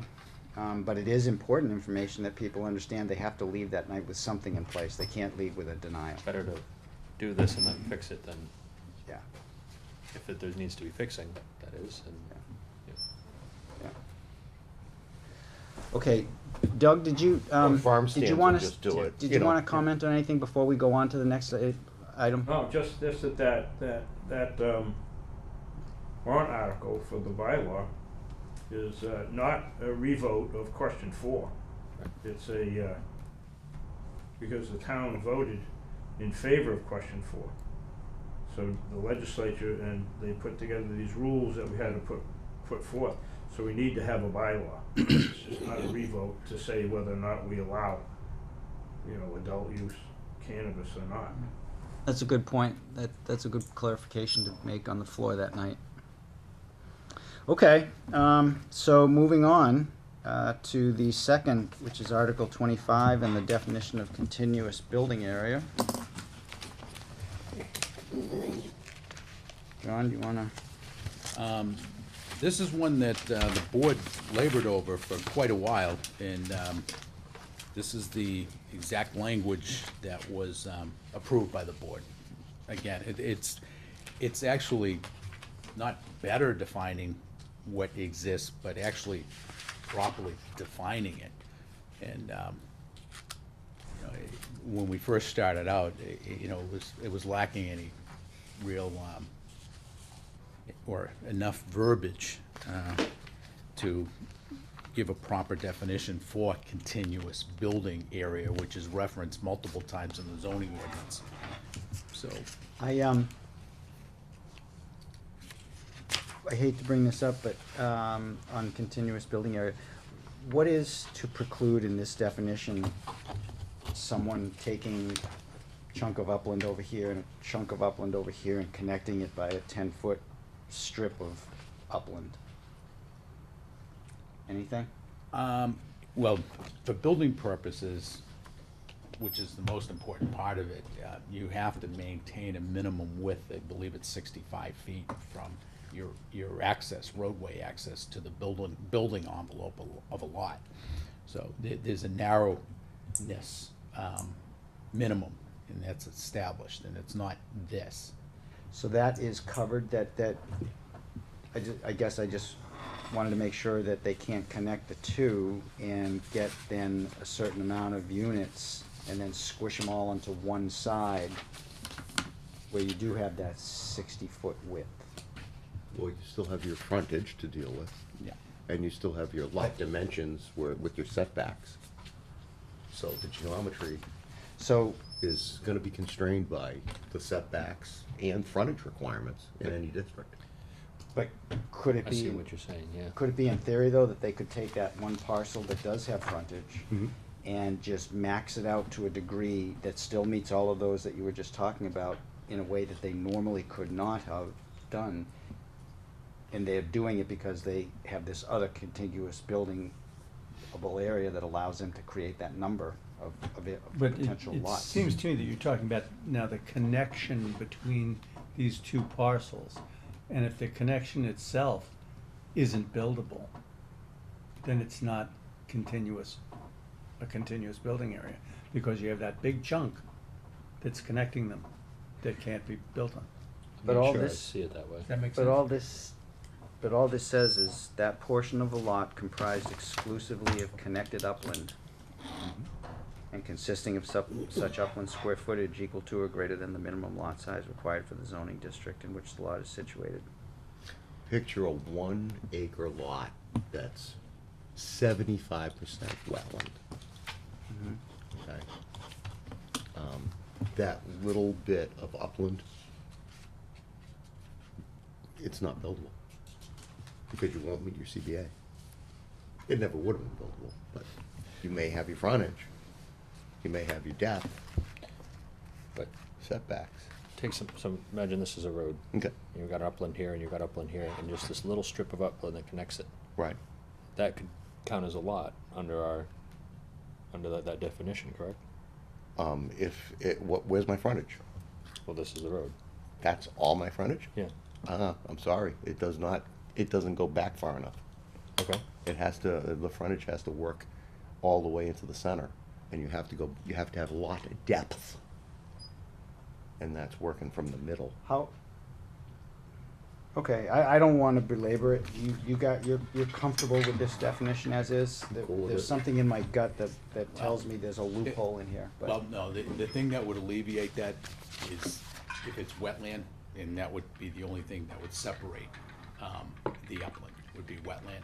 And you would have to make improvements within that narrow strip, and just by visioning this, that would be an impact on the buffer at minimum.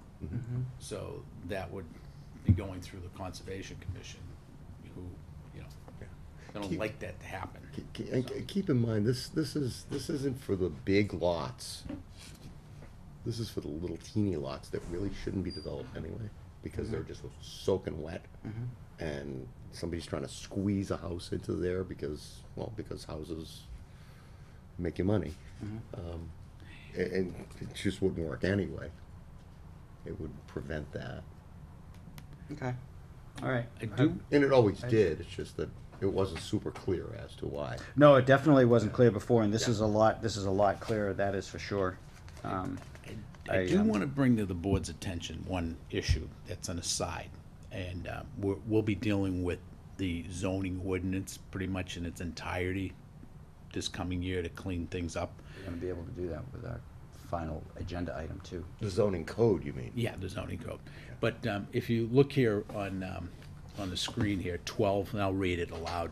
In the RA, RB, RC districts, not less than 15,000 square feet of the required area of a lot shall consist of continuous building area as defined in 165(7).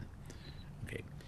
And what that note provides for, that even though those zoning districts allow for or require much larger lot sizes, they only have to provide, in accordance with this note, they only have to provide for building purposes 15,000 square feet of continuous building area.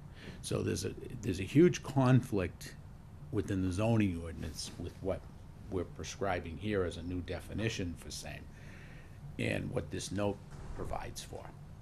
And it goes into the table above. Now, this number 12 is not directly referenced as a Anywhere in the footnote. table. There was a scribe error in all likelihood, where 12 in this table, I'll show you, is referenced as, as 13, but it's not even referenced as note 13 in a form, oh, there it is, right there, 12. A minute, now in this version, it's 12. I've seen other versions where it's 13. Well, you're pulling the online version, right? Right. Yeah.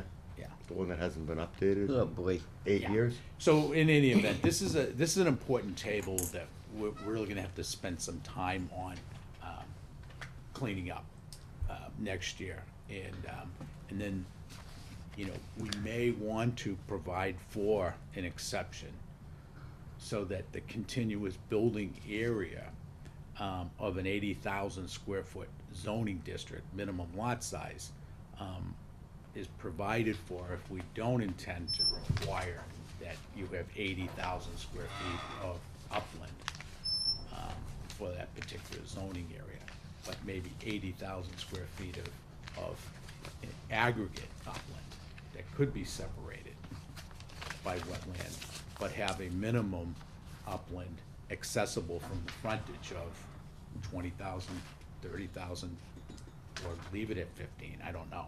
But, you know, this is the type of discussion we'll We're gonna have to have go to have. on beyond what we're dealing with now. And I'd love to bring the Board of Health in on that. All right. Yeah. Because I think that's where this really. Oh, this is really This was the important. seed of that. This is really important, because I've never come across a situation where you have such a note like this. Because if you have an 80,000 square foot zoning district requirement to meet your minimum lot size requirement, it's usually contiguous upland that has to be achieved to meet that minimum lot size requirement. If it's an 80,000 square foot zoning district, it has to be 80,000 square feet contiguous upland access from the roadway. Not what this provides, Well, that's which is a contiguous. 75% reduction in the 80,000 square feet, which is normally practiced throughout the country in the manner of which I'm describing. Contiguous. Yeah. This is continuous. Continue- Georgetown. It's both that we Welcome to agree, that's Georgetown. all, it's all the same. Continuous, contiguous, you know, tomatoes. Potatoes, yeah, right. All right. All right, Let's moving, go. Georgetown hybrid. moving on. Yeah. If the board is ready to move on? Okay. Roll. To section 165B, use regulations schedule. This is Article 27. What happened at 26? OLC 26, Open space, Yeah, I OSRD. think we need. but that's not on the agenda. I think it better be. Yeah, it is. Where is it? It's in there. We should add it. I was gonna add it at the end, I was gonna Oh, address okay. it at the end. Okay. So I was just gonna follow the agenda as it's Oh, okay. currently written. Sure. So I'm on C, because we did A and B. Right, okay. And Use on reg- C- Okay, gotcha. C is about Article 27, which is Yeah. simply, Yeah. yeah, go ahead, John, you can explain it. No, I just want to say that the OSRD is cited in the posted agenda, and you are supposed to have copies of that. This is an older version, I don't know where this came from. Oh, all right, But so be it. it would be A, B, C, D, E. E was the open space. Okay, so can we just stay on C right now? Yes. I mean, stay on Article 27? Yeah. Okay, Use regs. Mixed use. Oh, it's the CV district. yep. CB, and you've got a 0 with a slash through it, and it now has a D, which means special permit by planning board. Great. That's pretty For mixed straightforward. use. For mixed use. Mixed use? Yep. Any guys have any issues with that? Pretty straightforward? Okay. Then D on the agenda I have, which is proposed street acceptance, so that is Article 24. And that's pretty Page 26. straightforward. Yeah. Page 26 of 38. Article 24, street acceptance, Lisa Lane, Vineyard Lane of Turning Leaf and Grapevine Circle. Any questions, issues with that? Seems pretty straightforward. All set on that one? All right. Moving on to the last one, which is the OSRD open space. Bonus density. John, you wanna talk about that guy? Yes, On that the- was, on the floor issue. yeah. In accordance with the planning board's advertised public hearing and the action the board took, in that final action, there was a scribe error on my part, where 16558 subsection A, the paragraph that starts out that subsection of this OSRD ordinance, the board wanted to strike and voted to do so, to strike out the provision that 5 units or less development would not have to provide for affordable housing. So that language was supposed to be stricken. And that the final sentence of that section would remain, as well as the first sentence in that section would remain in place. There's been a little bit of a go-around with town council today, and it still has not been totally resolved. But as it is at the time of this meeting, he said the town is safe to go forward with proposing the deletion of that language as an amendment provided at the floor at town meeting. And if it passes muster, receives the majority vote that it requires, this was leading up to the meeting, there may be a question of whether or not the Attorney General might require us to rehear that ordinance in the fall, but that's just a question. My question to town council was that, you know, it was approved exactly as it's written by this planning board, in that a minor scribe error, I can't see why that could not be amended on the floor. Some will argue that, you know, that's a substantive change that would require a further public hearing of the board. Now, others would argue that it's not. So, you know, we could see how the chits fall. And, So basically, we take it to the floor and we make that amendment on the floor. yeah, and town moderator will be aware of it, along with town council. The players that are on the stage that are be part and parcel to this will So it is. be aware of it and recite what the issue is and put it to a vote. And again, you're taking the lead on these, is Yeah. correct? Okay. Yeah, absolutely. I understand the issue. I get it too. John, are you gonna write the town moderator a Yeah. brief Already, email? already done. Already? Yeah, that's already in motion, this whole thing. You know, we're really just waiting for Attorney Eichman to have his roundtable discussion with other attorneys in the firm on this issue. And that didn't completely take place today. You know, we had discussions with attorneys, but they didn't come up with a final conclusion leading up to this meeting. Hey, just as one planning board member, I do want to express my frustration with the communication with town council. I don't know if any other boards experience their communication issues with town council. I know, for us, it just seems like we have been trying to deal with this issue with town council for a long, long, long time. And to be at this, anyways, I'm not going anywhere with that. I guess I'm just putting it on the table for as we move forward to, I'm not sure what we do to improve our communications, but I don't see this as a one-off. I see it as a pattern. I do, and I think, and I don't. The only caveat I have to add to this, Rob, is that I really believe the whole law that was passed on marijuana, that all towns in the Commonwealth are dealing with, it really needed, you know, in retrospect, and I know people would be opposed to this, but it really needed to be a matter that the state government should have provided for another year, or at least another 6 months of review, so that towns realistically had the time to deal with this, and town councils had the time to deal with this.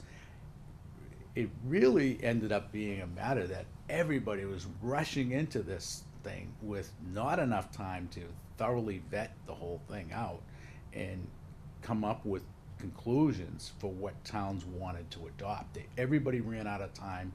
The Cannabis Commission, worked right up into the 11th hour relative to how many towns in the Commonwealth have May town meetings. Even the June town meetings will be, running roughshod into this thing. From an observer having to deal with this thing and tackle it and get it under control for the last few months, and knowing that town council, Copeland Page, and all these other law firms were, up to here trying to figure out what to do, we were all in the same boat, and it was a rocky boat.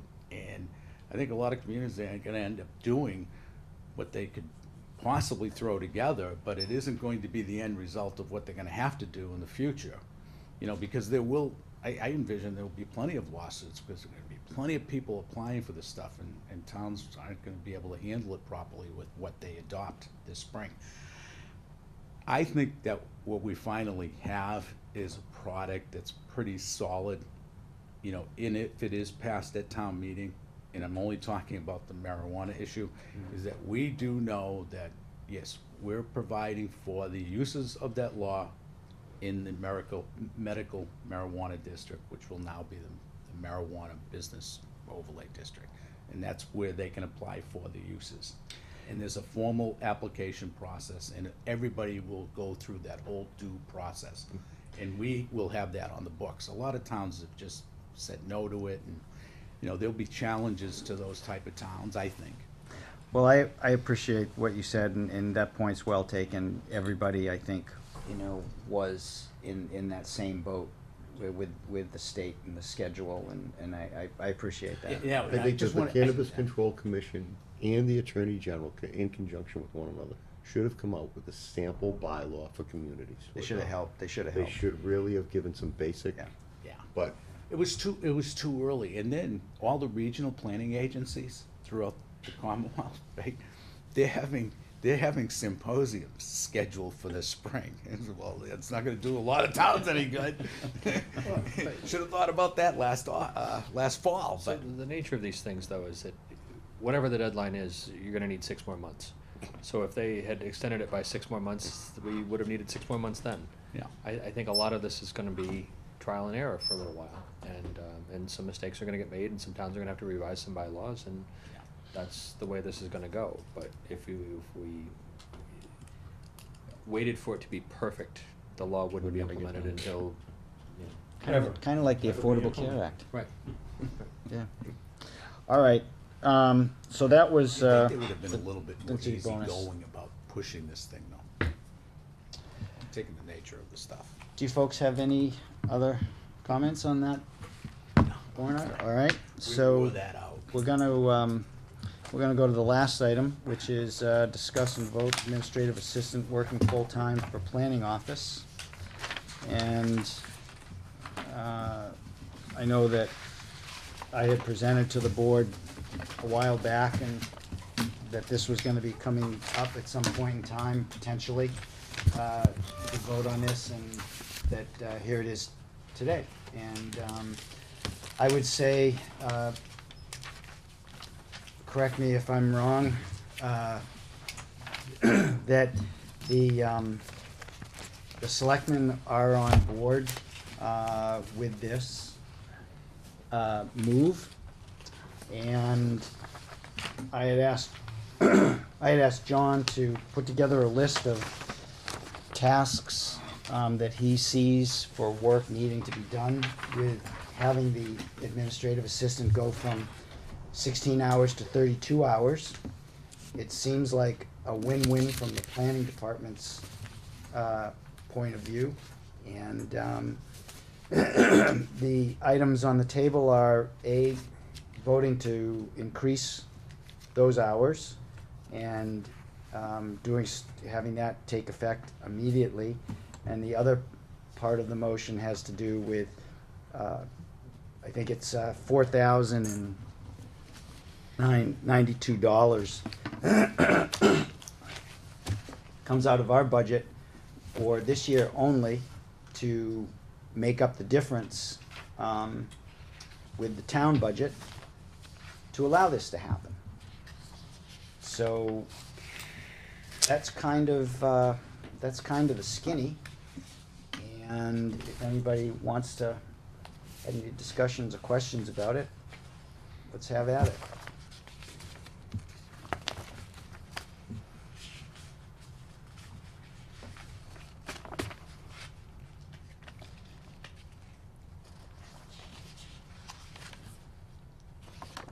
And we don't have to have any questions. I do have a question.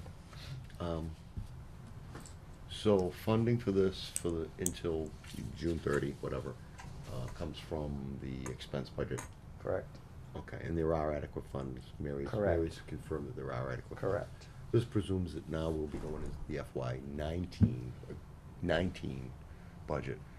The budget we submitted with, that Our this board budget will be approved, increased. that will be increased by 20,000 or whatever it is, By the difference to make this, the, 20 plus $1,000, will be increased. and that's not a problem That as has far as been, that's already been. that has been discussed. Because when I looked at the warrant, I didn't see that. When I looked at the warrant, I didn't see that. So is that change coming from the floor? That's what's supposed to take place, so. I'm sorry, That issue of the funding has already been resolved, and it will be part of the FY 19 budget. but what Harry's saying is he Yeah. doesn't see I it. must have missed it. Yeah. He's saying he doesn't see it in the Yeah. warrant article being addressed. You haven't seen it yet because it's contingent, that funding is contingent on this vote taking place tonight. Okay, so how does that get changed at town meeting from the floor? Yeah. FinCom will change it Yeah. from the floor. Yep. Okay, And, that works. you know, I just want to say, That works. in regard to this, if I can, Mr. Chairman. Please. You know, as you see in the list, the whole idea is to, you know, bring the planning office up a notch, and you really can only do that with an increase in personnel. What I've figured out pretty blatantly, in the planning office and what the planning office can actually do for a town like this. The most important thing is to go out there and seek out those grants that the town is eligible for. And that'll be a big part of what I want Andrea to do. A lot of people don't realize Andrea went to Smith College, has a bachelor's degree in economics, and she's highly qualified. She's also a paralegal and a certified paralegal. So it's amazing when you ask her to do legal research. She's qualified and hunts that stuff down and gets a lot of stuff that I ask her to do. That, you know, everything's time, and you know, you don't have too much time in any given day to get everything done. But you know, I've gone over this increased hours and responsibility that I'm going to rely on her to get a lot more work done for this planning board. And the whole idea is to get this whole operation up and running to the point where it really should be, and that we're attracting the amount of funding necessary to you know, do a lot of work. And I'll give you, for instance, we did get a $50,000 mass development grant to study the highest and best use of our National Ave property. That was great. Yeah, and we just got another one for economic development purposes through Senator Tarr's efforts, working on behalf of Georgetown and the Board of Selectmen, everybody working together on that.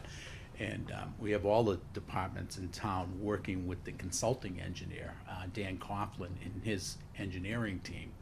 And what they're engaged in right now is once and for all assessing the lack of wastewater treatment in the immediate downtown area, and what are the potential solutions for implementing the same? What are the potential feasible solutions? And that's an intense study that's going on right now, as well as the other one. But this is a much more important in my mind. Oh, yeah. You know, rather than the town chasing its tail, and we had a department head meeting with Dan, and everybody at the table was appreciative that we're really going to get to the bottom of this in a professionally assessed manner, done by qualified engineers. And, you know, they've already gotten from the assessing department all of the parcels that need to be assessed. They're working with the Board of Health, and they have either completed all of the assessments of each individual property that's proposed within this downtown wastewater treatment district. And, you know, that's all going along really quickly, with the goal of that study being completed by the end of June, maybe a little bit over that, but we're under the deadline within the parameters of the grant, both grants, to have the work performed by the end of June. So we had to really act fast, and that's been a real consuming aspect of this. These tightly time-framed grants that if we don't spend the money and, you know, we're doing it in a wise manner as possible, and productive manner as possible, but if we don't spend the money, all of that earmarked legislation that was overridden from the governor by the legislature, that all goes back into the general fund of the state, and it's not doing what it was supposed to be doing, and that would be to help communities throughout the Commonwealth. So, So I echo that, what you said. Bully for that. The only other question is, when we expend the money from our expense account for the 32-hour position for the remainder of the fiscal year. For this year, too. Yeah, for the remainder of this fiscal year. Yeah. Will we have enough money left in that account for a town code update? What'll end up happening, we have 1,800 of the 9,200 earmarked for MyMap contract. Right. Outstanding. Right. That one outstanding bill, but the Pictometry- $3,000. Pictometry's already paid for. Yeah, we'd have roughly $3,000 left with a couple of other expenditures. Still need That- another 5, right? Well, About there. No, it was supposed to be 5, but this is an issue that really needs to be addressed, as you brought up earlier tonight. I mean, we can't hold off really any longer in getting the entire zoning ordinance updated and presented on our website and having hard copies of everything that's been incorporated. Now, what I've done over the last year is make sure that we have the library of ordinances in their entirety compiled. And Les now has a complete document of all of the zoning ordinance that have been passed since the last time it was updated, and that was in 2011. Yeah, so 12, 13, 14, 15, 16, 17, and now we have this pile of new zoning ordinances, and it will be an appropriate time to actually invest. You know, when you have almost 30, 40 pages of additional amendments to be incorporated, you know, now's the time. So, why you know, it's so the expensive. message to the Board of Selectmen is that, you know, we're going to put whatever remaining money on the table of our FY18 funding that's left in surplus to great. go towards that goal, but we're gonna need additional monies to actually continue working with general code to bring it all up to speed. And it really needs to be done. And it's money that has to be allocated. You know, you really should not have a zoning ordinance online representing the town zoning codes. Especially when it it's says, not- the link says Town Code of Georgetown. Yeah, it doesn't reflect what's on the books, really what's on the books. Anything else?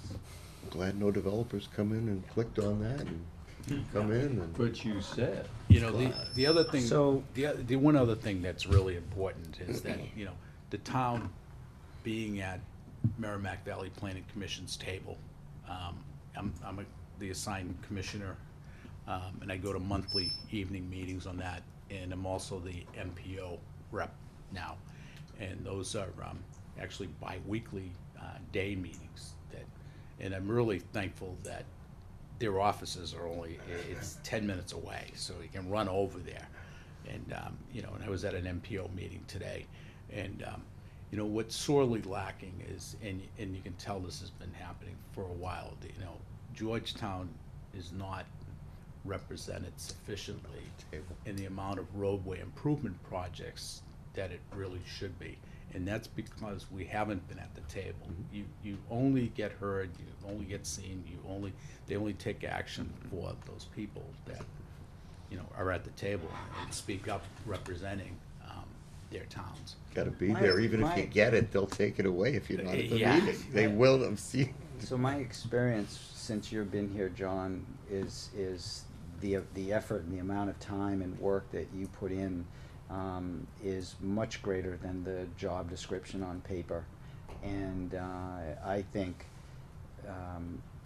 not only am I so greatly appreciative of it, but all these things you're talking about, I can't help but think that having someone like Andrea with the qualifications she has to really be able to help you in this, because you're kind of burning the candle at both ends.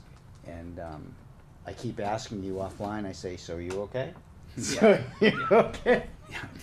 I tell people, you know, it's almost like working for New York City. You know, Yeah. there's a lot to do, and people don't realize it. And I still don't People get have to. no I don't idea get to what everything. people have you know, no idea. You just can't get to everything, and you can't let that derail you either. You just got to keep on chugging. But you know, Andrea has committed to committing herself to stepping up to the plate and really helping out with the day-to-day operations. That will loosen up my time to really go after these grants and also, you know, fulfill what needs to be done over Merrimack Valley, because all of the federal and state monies get funneled from that operation, and you gotta be at the table. So I have expectations that the planning department is gonna be operating at a level that it hasn't operated at, going back, you know, a couple of planners, and that's no dispersions, but I just think things have come together in whatever way they have, that this town is poised to have a pretty damn good planning department. Well, if you'll hear this motion, Mr. Chairman. Now, there's, before you, Can I yeah. just add one more thing? The bike path. We can't forget about the bike path, because, Rec path? you know, that's under control now too, because we did have a major member of the bike path committee for years retire. Yeah. Who was that?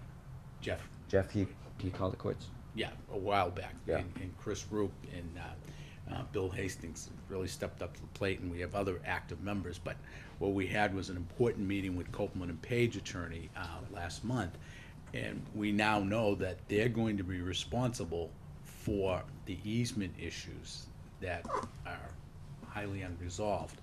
But the project has to be brought up to 75% design phase before the easement issues can be dealt with on an individual basis. And then we have a meeting next week with John Hendrickson, who works for Stantec, Yeah. who bought out Fay Spofford and Oh, Thorndike. okay, yeah. So they're now they're the engineering firm that's handling the bike path. And we're going to have a meeting with him and really get up to speed where the state is and, you know, where Georgetown is in the funding. And I do know where the funding is right now, the north side and the south side. It's on the FY 2022 and 23. Then that got pushed up, each section got pushed out another year. Gotta be at the table. Gotta be at the table, but Gotta be at the there's, table. there's way more to it. You know, at that MPO meeting today, I mean, if you don't have a clue about what these MPOs are all about, and, you know, I was involved in them for years, and it's like, wow, there's so many projects, there's so many millions of dollars being spent by DOT in earmark legislation within this region for bridges, and highways, the byways, and, you know, we have 97 being proposed for 2023. You know, things are getting far out, and, you know, the Complete Streets program, we ended up with a goose egg right now. You know, we thought last year that was going to be an automatic $400,000 grant, and, you know, Pete had it already scheduled for Central Street to be reconstructed from Library down to Pingree, Elm. Yeah, and it didn't happen. It went from 400 to 200, and he was telling me 2 weeks ago. You know, but it's part of an overall reconstruction project that the state's planning for, and it's going to take several more years for it to come to fruition. But it's at least you can find it in the tip. You know. I don't know how you keep track of it all. But anyways, okay, so whatever motion, Harry, so the items are, that I think we need to address is the 32 hours. I'd like to make a motion to- Starting immediately, and then, okay, go ahead. Forward a favorable recommendation to the Board of Selectmen relative to hiring full-time, 32 hours per week administrative assistant to the planning board. And that this position shall be funded through the end of fiscal year 18 via the fiscal year 18 planning office expense accounts. Thereafter, the subject position shall be fully funded via the planning office's salary account. Second? So motion has been made, seconded, any discussion? The only thing I would add to that is that goes into effect immediately, just a time frame to it. I'm so changed, Okay, effective immediately, as soon as possible. whatever. ASAP. Okay. So, any more discussion? Seeing no more discussion, all in favor? Aye. Aye. 4 yes, 0 no. I think we're all set. All right, great, thank you. All right, and that takes care of, the agenda. I'm sorry, I stole that from you. Do I have a motion? I would request. Yeah, this one I'm gonna do. Oh, yeah. Motion to adjourn. Second. No, nobody's second, he Nobody's has to second. stay. You're getting a qualified, excellent new candidate. You'll train her well. Joanne Loud? From what, she's on the ballot, so She's on the ballot, right? That's great. That's great. It's great to see someone on the ballot. Gonna miss you, pal. Gonna miss you. Absolutely. And so the vote is the 14th? And Voting is the 14th and the annual town meeting is the 7th. well, who's gonna be here on the 9th? I will be in Florida. So The 9th? That's our next It's meeting? still Maddie. I will still technically be a member apparently. Okay. Okay. Seeing no more discussion. All in favor of adjourn? Aye. He's going on sabbatical. Thanks, Matt. What sabbatical, where the warm weather is. 4 years of service to the town. Thank you. Thanks for